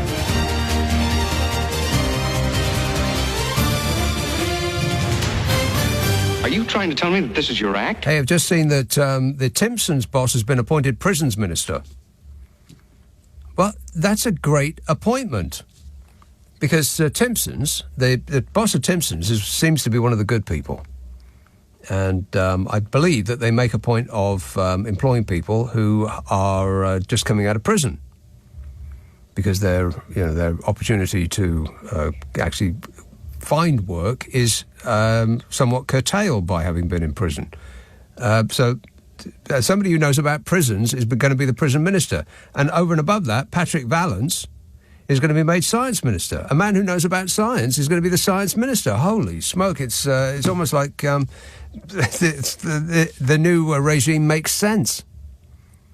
You never know, they might appoint as culture minister somebody who actually knows something about culture. You believe that? No. No, me neither. It's like like how they're supposed to be run. I'm sure that they used to be run in this manner, the country. But I just can't recall back that far. Can you? Back before the clown show began. Yeah. Wait a minute. Seems so very long ago. 0345 6060 973. And that particular clown, by the way, is taking the opportunity to dash off one of his columns. Phoned it in again. He says, my 10-point guide to bashing Labour and getting back into power. Yeah,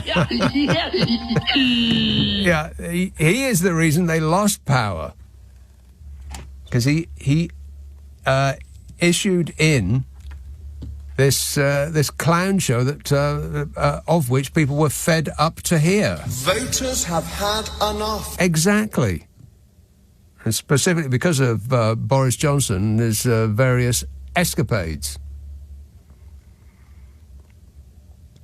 Jennifer says, can you imagine Farage being a constituency MP, sitting with a queue of people lining up to tell him about their terrible housing, untreated health issues and too many potholes? Plus, he has to manage the rest of his parliamentary party, parliamentary company, work, says Jennifer. Yeah, no, I can't. I mean, if you want an idea of what he's going to be like as an MP, just look at what he was like as an MEP. You're never going to see him, you people of Clacton. Carnforth, hey up, Annie. Hey up, Nick. You all right? Yes, good, thanks. Good.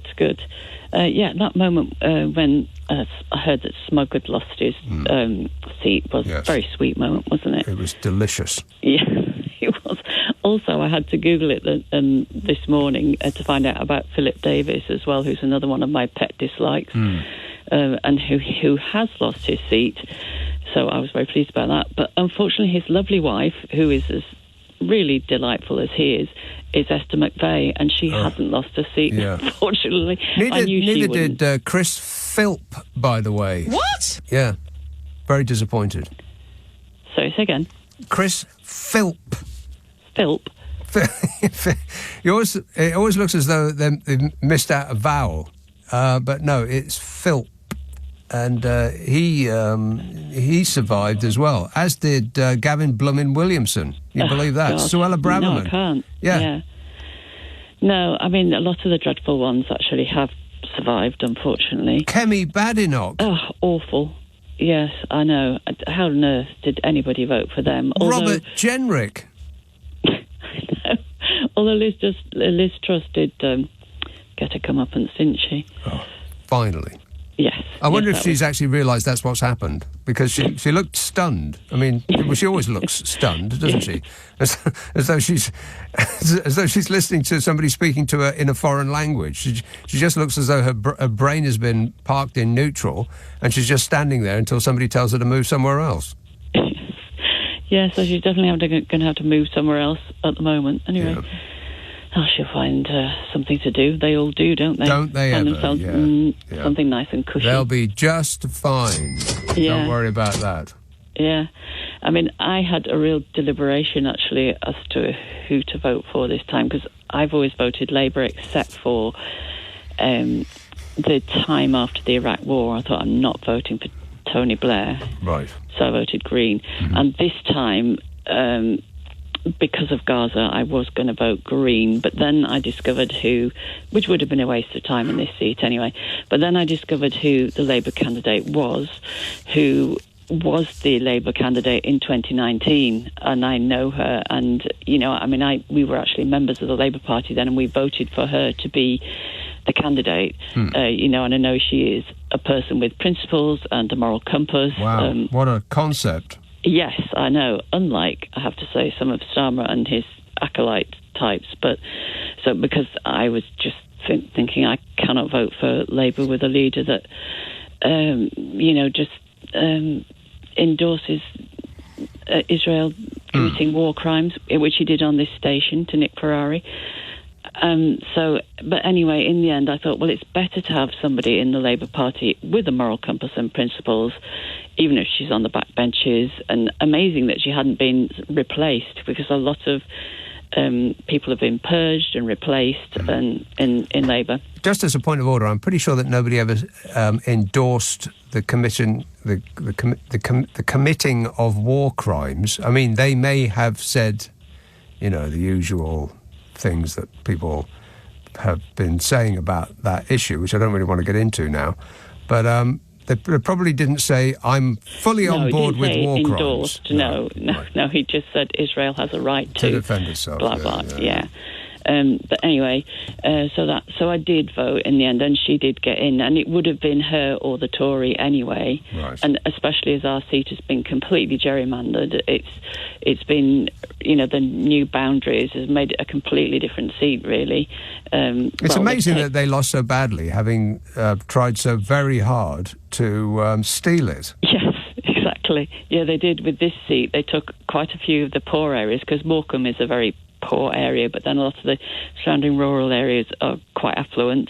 So they took some of the poor areas out and stuffed a big swathe of affluent South Cumbria into this seat, rural South Cumbria, which is, But I mean, really there's also the voter ID thing, which was a neat trick that they took from the Republican Party in America in order to try to damp down on the number of poorer people to vote who probably wouldn't vote Tory. And then there was the constant lies and, about the Labour Party is going to introduce charging you by the mile to drive, and going to have a ULEZ area that's just going to include your personal house. And, all this nonsense, and giving out leaflets for Tory candidates that didn't mention the Tory party, but that came in the colour green to kid on that they were the part of the Green Party. I mean, the subterfuge that went on that nobody's actually mentioned anything about.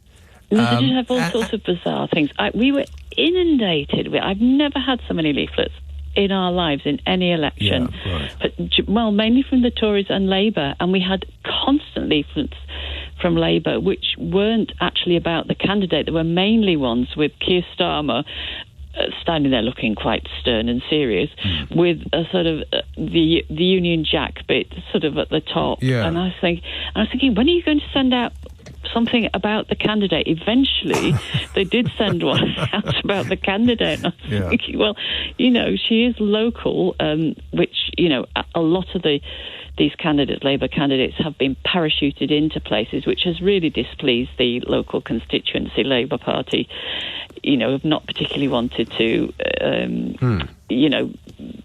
work hard for somebody that's not even from their area and they didn't know before. But anyway, she is local, so, but it was almost like, oh, well, it's all about Keir Starmer. Well, it sort of is. I mean, I know that you don't actually vote for the Prime Minister, you vote for your local MP, but I'm sure that that's not how most people think when they go and vote. They just scan down the list, look for the party that they want, knowing who the leader of that party is, and they vote for that person. Yes, I know what you mean, but it is nice to just actually have a picture of them and a little bit about them. Just occasionally. I care about the NHS and about law and order, they'll say, regardless of which party they're actually representing. And I'll tell you about IDS. The reason why IDS is still in that seat is because blooming Labour got rid of the original candidate right at the last minute. Faiza Shaheen took her out, put another Labour candidate, their preferred one, who was who wasn't left wing and who wasn't pro Gaza, put this other person in, and then in the end, Faiza Shaheen was persuaded by a lot of people that wanted her to run, because she'd been working really hard for the last 5 years in the constituency to be, and actually in the last election she was one of 6 Labour MPs who actually had a swing towards Labour, whereas mostly they didn't in the last election. They got hammered. So she would have won if they hadn't done that, if they hadn't have taken her out. There's a couple of odd things like that. I mean, why did the Labour Party take away their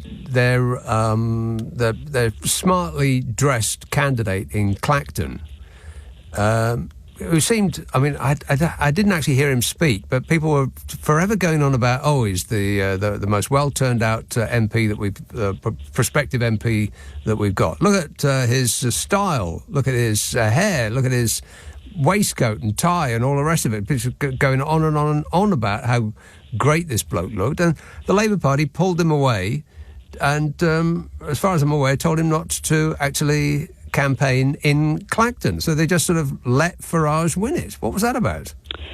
I think it was actually about the fact that Keir Starmer, it was all about Starmer, and they didn't want anybody else who could have taken away attention from him and, and possibly be any kind of rival to him in the future. Somebody that looked seemed, I don't know. It was very bizarre. That was bizarre. I didn't really understand that, and neither did I read anything about it other than that's what they'd done, and without much comment. Very odd. And actually, I have to take issue with something that Mike said earlier, who phoned in earlier, who said he didn't. He felt sorry for Jonathan Ashworth, which I did a bit, because he's an all right bloke, and he was in Jeremy Corbyn's shadow cabinet as well, and it didn't last too long before actually he got shuffled out of, because he was the shadow health one for ages, and I always thought he was really good speaker actually talking about health, but then they put Wes Streeting in, who I don't particularly like at all, but anyway, Mike said that he didn't understand why people had, he thought it was a bit unfair that the people had not voted for him because it was over an issue, because it was obviously over Gaza, because it was an issue that was foreign and had nothing to do with us. I was saying, hang on a minute, it's foreign, but we are sending arms to Israel. Right. We are giving them cover in the UN, or have been, not now, since the Americans sort of did that ceasefire kind of thing. Then we always follow whatever the Americans do, don't we? Always. They're little on foreign policy. Yeah, we're shocking. Anyway, so I thought that was a bit bizarre, but actually I would have preferred Wes Streeting to have lost his seat, and he nearly did. Did you realise that? Wes Streeting has only got a majority of 500, not 5,000. Only just, that's right. Yes, and that was because there was a young British Palestinian woman who ran against him and nearly pipped him at the post, which would have been quite something. So they need to be, really cognizant of the fact that they are losing a lot of their core vote.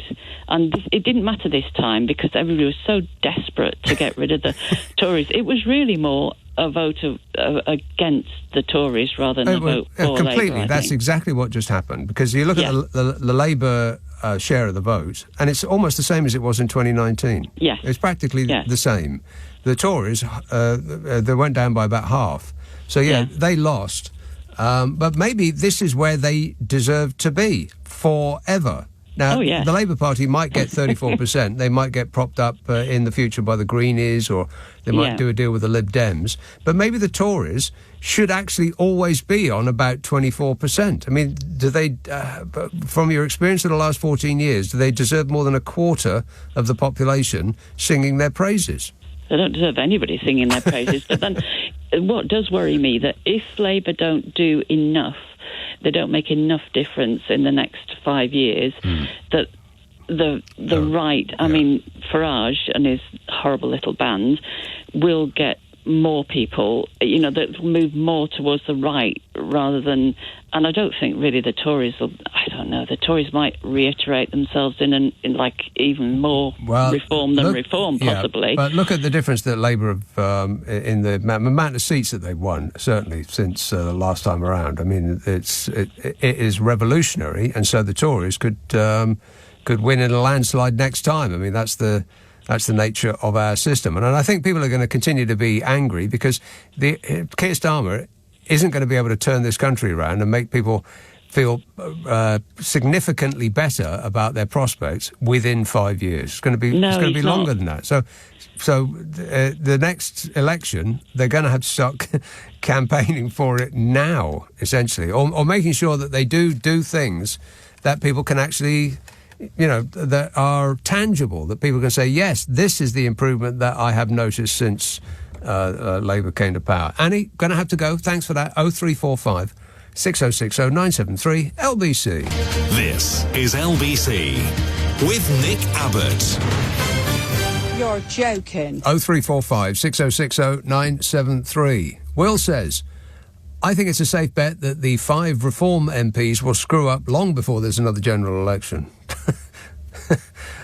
Well, I would bet that Nigel Farage is distancing himself from at least one of them by the end of next week. And David says, best moment, Channel 4 election night. Christian Guru Murthy congratulating Harriet Harman on her peerage. She was sitting 2 down from Nadine Dorris. I think I watched the wrong channel. Oh, well, never mind. Heston, Isaac. Hello, Nick. Yes, sir. 4 quick things. Mm-hmm. So let's speed along. Number 1, while I was waiting, I decided to check online. I did a Google search for the result of my local constituency. Yes. And it returned a Labour MP with an 8,000 majority here in West London. Okay. Anyone we know? Very happy. Who is it? Anyone we know? You might know her. Her name is Seema Malhotra, and she's the Labour. She's been a Labour MP for Feltham and Heston. Right. So she got 16,000, and then second was a Tory. Tory was 8,000. And then I think was it Reform came third with 5,000. Right. Anyway, so number 2, okay, 100,000 plus England fans are going to return to a Labour government. That's right. Some of them will come back thinking, I left the country for 1 week, and look what happens. I left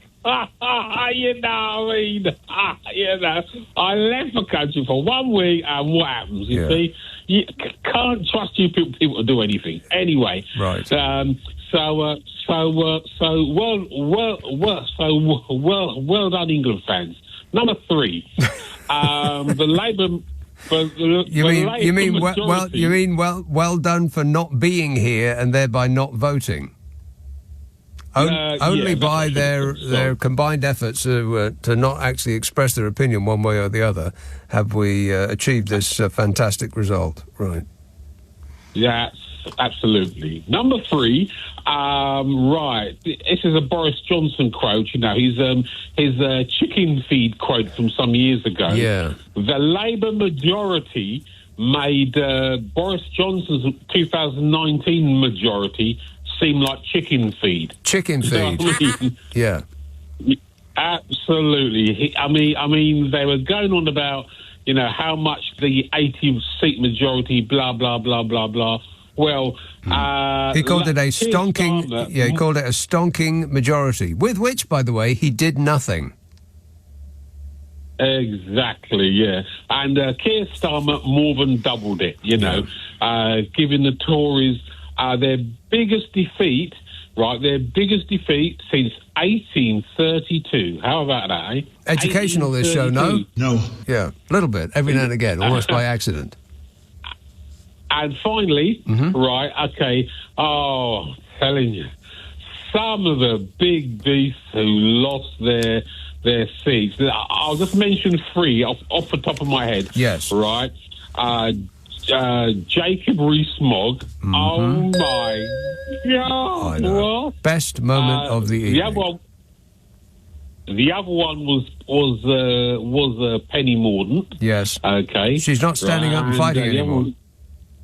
She stood up. She stood up and has given up. And the other one, right? I couldn't believe it.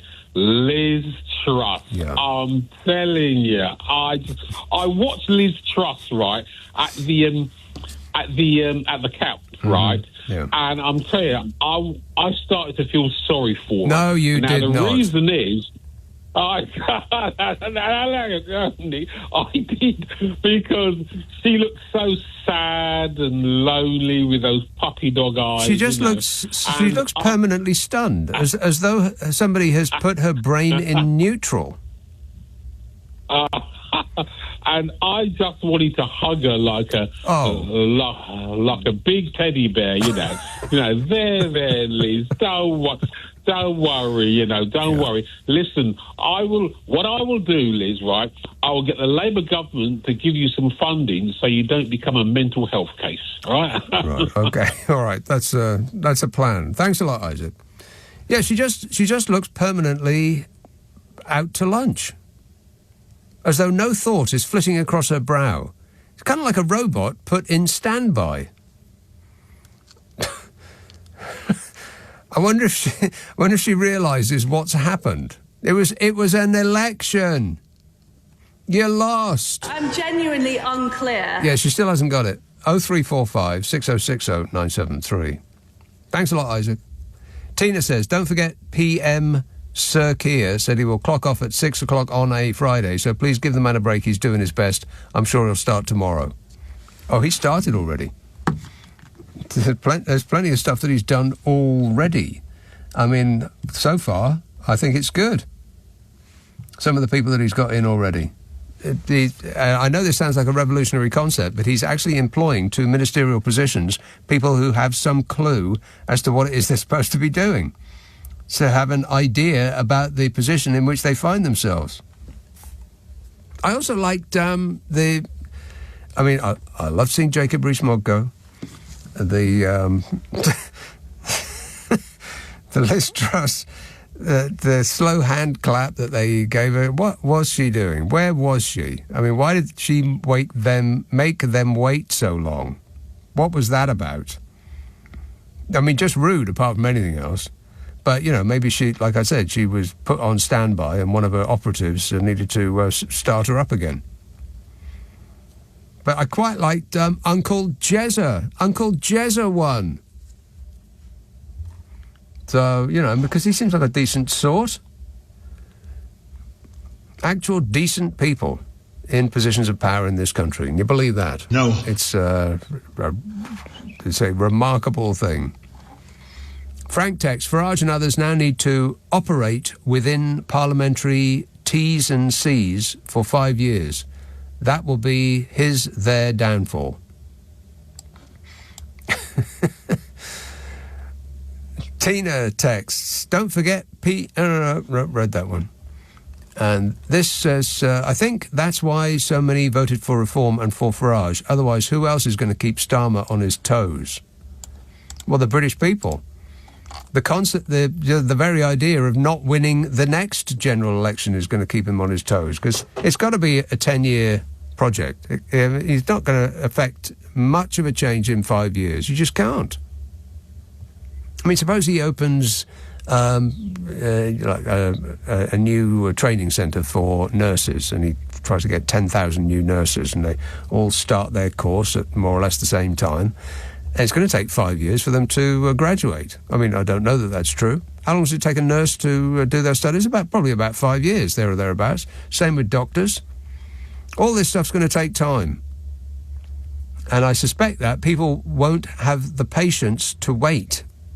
They'll expect everything to be solved immediately. Simple answers for complicated questions. That's what people want. We just want to be entertained, and that is that's the fault of you know who. Yeah. Wait a minute. Yeah. Thanks a lot, Bodge. See what you've done. Jim says, happy Tory Destruction Day, Nick. I'm in Taunton and I had to vote Liberal Democrat to get him out, and it worked. So tactical voting does work. It's the best day for 14 years, says Jim. And Martin texts, at least Sir Keir won't be included in the honours list when he leaves office. Well, from a sir, you can become a lord, don't forget. What I'm surprised about is that Smug wasn't made a lord. Can you believe that? Voters have had enough, and they are saying, up with this, I will not put. Yeah. And we did. And we won't. And we don't. 0345 6060 973. Text 84850. Email nick@lbc.co.uk. If you're on Twitter, it's @LBC. Friday, Saturday, Sunday night at 10. Nick Abbott, LBC. It's 12:30. The news headlines with Tim Daly. Nick Abbott on LBC. Call 0345 6060 973. This is absolute tosh. 0345 6060 973. Bodmin, Malcolm. Hello, Nick. How are you, sir? Yes, very well, thanks. What a day, my friend. What a day. We did it. I know, yes. We are the government now. We are number one. Yes. Yeah. We weren't winning here, Nick, that's for sure, but we lent our vote to the Lib Dems, and the Lib Dems came through for us. Right. So, yeah, all good. All good. The Tory year has gone. He didn't speak in Parliament for over a year. And worse still, he was a government whip. How do you explain that? I can't. He didn't speak for a year. In the House of Commons. Yeah, no, I was, didn't mean not speak at all. Yeah. No, he didn't. He literally didn't, Nick. Yes. He did not speak in the House of Commons. In the House of Commons. At all. He didn't make a speech, a single speech in over a year. Wow, him and Nigel Farage should get together and compare notes, because that's what I'm expecting from Farage as well. I mean, if his performance as an MEP is anything to go by, then we know exactly what he'll be doing as an MP. Not much. Well, you raise a fantastic point, because I am in total agreement with you. I think that Nigel Farage tonight will be in total panic mode, because how on earth does Nigel Farage stand up in Parliament and make any sense? Who will he talk to? Well, I just doubt that he'll be there very much. I mean, he'll show up for the big performance, Prime Minister's questions, assuming that he can get a question in and, hog the limelight and do his routine. But, the average everyday work of an MP, I mean, really? Is he going to be sitting there in... he's going to be spending time in Clacton? No. Please. No, the answer, Nick, is absolutely no. And Ben Habib, who is one of them, is on Question Time. There's actually it looks like a special Question Time programme now, and Ben Habib is on. And he is being given so much airtime, and they've got 5, MPs now in the Parliament. So we've got Nigel, we've got Tice. Look, we just spoke about Nigel. What on earth is Richard Tice going to add to the country's conversation in any way? I mean, oh God, Nick. But anyway, look, we have a Labour government. We have massive numbers of Labour MPs. Yeah. We have much, thankfully, fewer Tory MPs, and you've been through the list. And for me, Nick, I'm so happy that the ones who have held onto their seats have held on to their seats, because when they show up in Parliament, man, it is going to be so embarrassing for each and every one of them. Jenrick, what can Jenrick now say in Parliament to add to the country's benefit? Zero. Badenoch. What can she possibly add to the conversation in the country? Zero, Nick. I mean, there are people who we really did not want to be able to add to the conversation, i.e. Smug. Who else? Rishi Sunak. Yeah. I mean, they are people, Nick, who I, for one, did not want to hear from ever again. They're gone, and thank God. And Plymouth tonight is a very, very happy city. The Veterans Minister is a veteran MP, right, and he will never, ever be heard of as a politician again. He may be heard of as a veteran, but he will not be heard, Nick, as an MP. Thank God. Right. Yeah, so... You're talking about Johnny Nick. Mercer, right? Yeah. Gone for good, and good that he's gone. And oh, man, Keir Starmer, what a fella.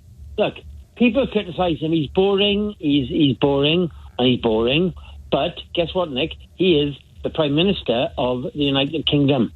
And he will be for 5 years. Nick, I remember 2019 speaking to you and watching Boris Johnson with his beautiful blonde locks splashed all over our screens and thinking, oh my God, I've got to watch this man for 5 years now.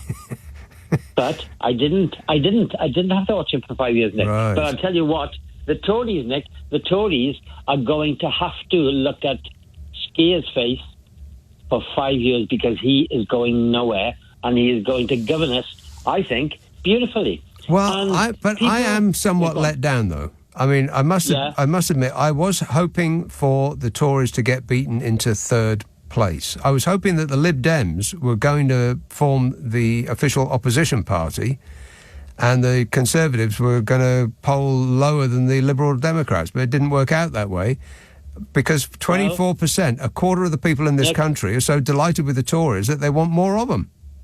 Nick, I voted Lib Dem, and I can disclose now, I'm a former school teacher, and I taught at the school our last Lib Dem MP went to, and I taught at the school that our present Lib Dem MP went to. Oh. And I'm pleased we have a Lib Dem MP again. I voted for him. If I'd have had, how do I say this properly, Nick? If I'd have had a Labour person here, I would have voted for him. But I wasn't unhappy to vote for the Lib Dem I did vote for because his mum, I think, is a teacher here where I live. And he is a good boy. He went, as I say, to the school I taught in. I think I may have taught him myself, actually. And it's happy days, Nick, because the Tory has gone. So, and Nick, our last MP, the Tory, lived 5 miles away from me. My present MP lives where I live. Yeah. So it's good. It's good that we have a new government. We have a government, I think, that will work with other MPs, and I think Scotland is going to be very happy. Oh, and my daughter, Nick, is going to Scotland. She's going to be doing a PhD in psychology, which you know all about. She is going to become a clinical psychologist, and she's going to, guess where? The rainy city. Really? Well, Yeah. it's a beautiful city. It does rain a lot in Glasgow, but the architecture is fantastic. The people are really nice, and I loved it. Well, she's going there, Nick, and she's going to become a clinical psychologist, and I love her, and she's going to be happy, and I think she's going to qualify in the next period of a Labour government, Nick, and she'll be qualifying as a clinical psychologist, helping people, which is something our last government did not do, Nick. Yeah, not a lot of that. No, that's right. Happy days, my friend. Happy days. All right, thanks a lot, Malcolm. He's HAPPY. Courtney texts, I wonder what he will now do without his Sky TV subscription. Talking about itchy. Tony says, I'm worried about Larry the cat. He must have serious attachment issues or post-Tory stress disorder. Yeah, I'm worried about the cat too. Is there a recognised person who is in charge of strokes and cuddles? Because cats, I wouldn't think that they just attach themselves to anybody. You know, anybody that comes in. I mean, the revolving door, the conveyor belt of misfits that have been through that door lately. I would think that cat would be somewhat discombobulated. I wouldn't like that as a cat. I would want certainty about where my next strokes were coming from. Not just whoever happens to be showing up that day. I mean, can you imagine Liz Truss giving strokes to a cat? Absolutely. Absolutely. That cat hasn't run away is astonishing. 0345 6060 973. Sevenoaks. Mark. Hi. Yes, Mark. This election has introduced me to a new feeling. Oh, Actually yes. being glad that Nigel Farage has got in. There's one of his policies that I support. I don't know that I support two of them, but one of them I do, and that's proportional representation. Right. And at the moment, we've got a situation where about 60% of people want to rejoin the EU.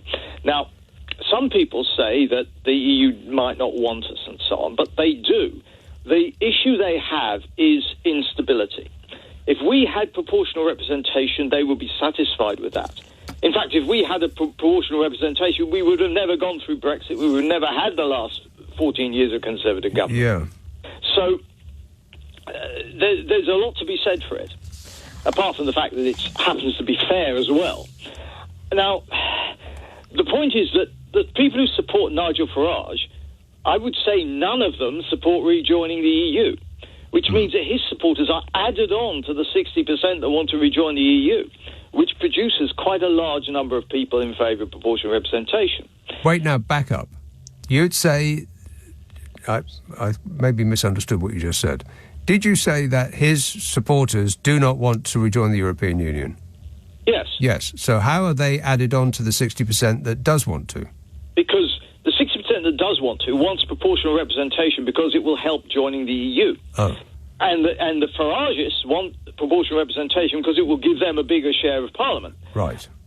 So they both, although they disagree about EU, they do agree about proportional representation. Okay. So you add on the two together. Yes. Which gives us a huge number of people. But I'm not entirely sure that you're right about the people who want proportional representation in order to rejoin the European Union. I think the two are separate, surely. No. You hear lots of people worry about whether the EU will want us back. And the only problem they have, I mean, they do want us back, but what they're worried about is we charge one way for 5 years and then we charge another way for 5 years. Yeah. Yes, because of the way the system works here, you get an extreme amount of power for much less than half the vote. Yes. So it's possible that we could have a Brexit in the future, even if it's never the case that the majority of people want that. So that is what the EU is worried about. They don't want all of that again. And so therefore, the people who are in favour of rejoining the EU, it is to their advantage to have proportional representation. Now, you may be right that not all of them realise it, but what you need is a good political operator to push the case. Yeah, but unfortunately, even if we did have proportional representation, that none of the parties that would be forming an alliance are in favour of rejoining the European Union. I mean, not like if it was the Labour and the Lib Dems, then they'd be on, 46%. Now add the Greenies and that's 53. But even if the Lib Dems and the Greenies did want to rejoin, they would be the smaller partners, so it still wouldn't happen, proportional representation or not.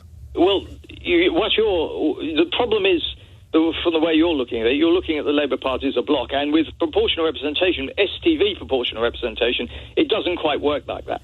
Because with that sort of proportional representation, you put in order your own preference of the party candidates, which means that the fact that the majority of the Labour Party wants to rejoin the EU and wants proportional representation will have a much stronger effect on the situation. The fact that the leader might decide, I mean, in any case, the reason that Keir Starmer is not talking about rejoining the EU is because of the first past the post system.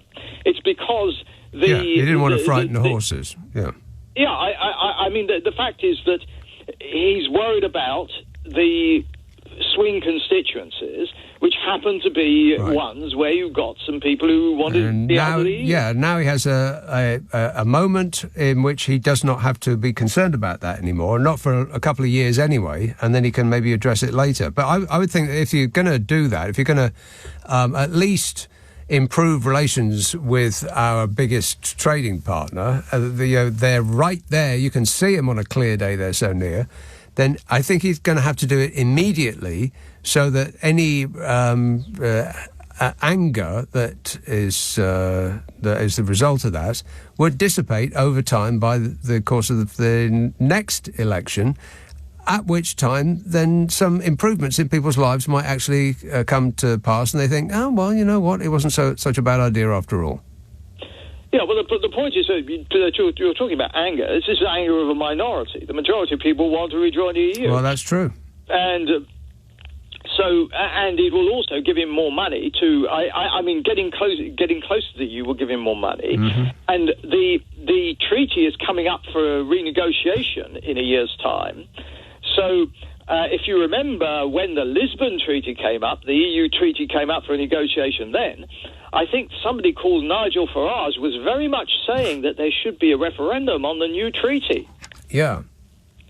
So it gives him an excuse to push, or it gives many people an excuse to push proportional representation now, and then when it comes to renegotiating the new treaty and so on, not everybody's going to agree with it, so it needs a referendum, doesn't it? Well, I do believe it needs a second referendum. We should have a second referendum. Who said that we should have a second referendum? We should have a second referendum. Yeah, I believe it was exactly that man himself. Mark, thanks for that. 0345 6060 973 LBC. Nick Abbott on LBC. Call 0345 6060 973. We are running late. Camden, Max. Hi, Nick. Lovely to speak to you, as always. Well, my point is, firstly, phew, we were over the fence. In other words, we've got a new government, and I think that's what we should really concentrate on. Right. It's going to be, well, I can't express how pleased I am, and it's a new start, isn't it? Yeah, so it's a new dawn. Yeah, it's a new dawn. Possibilities are wonderful. Endless. Exactly, and I think with positivity, it will be out of the nightmare. Let's hope it is. The thing about Nigel Farage, which is only kind of demon in the wings, is I was explaining to your producer that I'm fascinated by him in a way, because if I listen to him, which I don't like to, but if I see him or listen to him, I kind of see that I'm slightly compelled by his orator. Yes, he is a very good performer. He's a great performer, but and I was trying to work out why I like him and why I absolutely find him obnoxious. And I think it's because he's so confident about what he talks about, and people love that. Even if he's wrong, he says it with confidence. Yeah, you're right. But it's so confident, with good pacing of intonation. Yeah. You kind of almost go, well, maybe you're right. It's the same as kind of Anne Widdecombe. No. It's the same as Trump. Get drawn in I think he's the same as Trump. Trump says he will tell you 20 lies in a row with confidence. Yeah. And you come away thinking, oh well, that's right, and then you just think about it for a couple of seconds, and you go, actually, everything that man just said is the opposite of the truth. Exactly. But it is disconcerting, and I think the thing to concentrate on is he's got 4 seats in Parliament. Which 5, is I think. I think he just won another one. Has he? I think it's 5. Yeah. Ouch. But what I'm saying is that it's tiny and pathetic. Well, I would imagine by this time next week, at least one of them will have been thrown out of the party or maybe in jail. Who knows what might happen in the next 5 minutes. Well, no, but the thing is, I think what I'm trying to say is that, I know he's had a lot of airplay, and way too much. Because he's good. He's good TV. He's good. Yeah, exactly sales, right. Yeah, good. Box office. Same as Trump. Yeah, exactly. People keep putting him on TV screens because they think that he's the not boring politician. Same as Donald Trump, and it's just free publicity. Yeah, I know. But I think what we have to remember, he's not Trump, and this country has decided to go for Kia, and this country, I hope, has got a moral compass, and I hope this country has got empathy with its fellow citizens, and it's not as the kind of new culture of the states and the confused culture of the states. Yeah. So hopefully, I'm just being as cautious just to say, let's hope that Nigel Farage kind of fades a little. Well, you said that he's not Donald Trump. I bet he spends more time at Donald Trump's side than he spends in Clacton for the rest of the year. Well, that's what I get about. Why are they voting for him when they know he's going to be in the States half the time? I imagine they don't realise that. Just the same as they apparently have forgotten that Nigel Farage is the man who promised them that Brexit would improve their lives, and it didn't. Yeah, I know. That slipped their minds. Well, I think when I think of him, what I feel his kind of impact is he says, shrink your mind, have a pint and a fag, and it'll all be fine. Yeah, and I don't believe any of that act. I'm just going to have a pint and a fag now and just sort of think, all right. Well, great, Nigel. Good for you. Booze. Thanks, Max. Yeah, I don't believe any of that act. He's a millionaire, ex-public school boy, ex-city trader. Which part of that attracted the good people of Clacton? Mystifying. It really is. Genuinely mystifying. I mean, if they didn't know him, if they'd just been introduced to him, then I sort of get it. But he's the fella that told you to vote for Brexit because it will improve your life. Has it? Was he right? Did you believe him? And they decided that, if at first you don't succeed, just keep doing the same thing over and over again. Bound to work. He had the worst voting record of any active MEP in European Parliament. And this is when he was an MEP. The worst voting record. I believe he had the second worst attendance record as well. If you think that you can expect different from him now, he's not an MEP, he's an MP, then I've got a bridge I'd like to sell you. You think that he's going to be there every Friday and through the weekend having surgeries with the good people of Clacton, who'll be queuing outside his office, sharing their inability to get a GP appointment, or the potholes in the roads outside their house need fixing. He'll be sitting there in his £5,000 suit with his Union Jack socks, attending to your needs. Is that what you're expecting? Well, best of luck with that. Tell me how it goes. I'm keen to find out. Rob texts, why is nobody mentioning the pathetically low percentage of UK voters that turned out? Well, I find it a little bit hard at this point to get an overall turnout number. Have they released that yet? Because I know that in some areas it was really embarrassingly small. Leeds South, 42%, apparently. Some other areas in the 40s, and some in the 60s. I mean, I think before this I said I bet the turnout's nearer 40 than it is 60, but I think I was wrong about that. I think it's like 50-some, which, you're right, is pathetically small. Why can't we have the same rule as they have in Australia? I mean, in Australia, they got thousands of miles between houses. You need a plane to go to the local shop, and they have the ability to make everybody go and vote under pain of punishment. Why can't we? Why not? Will says, at least Steve Hardman Baker will have time for motorcycle rides without a helmet, skydiving without a parachute, and fast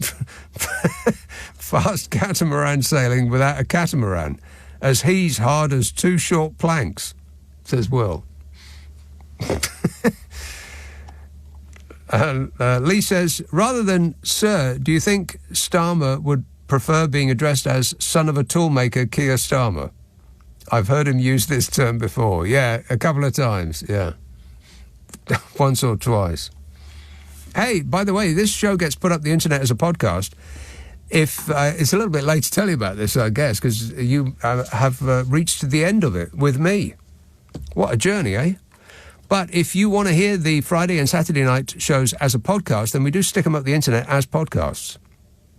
The idea is we take the news and most of the ads out, mostly, which means it takes less time to listen to. You'll use less electricity. And with the money you save, you'll be able to put a bet on the date of the next general election. It's available on Global Player. Exclusive to Global Player it is.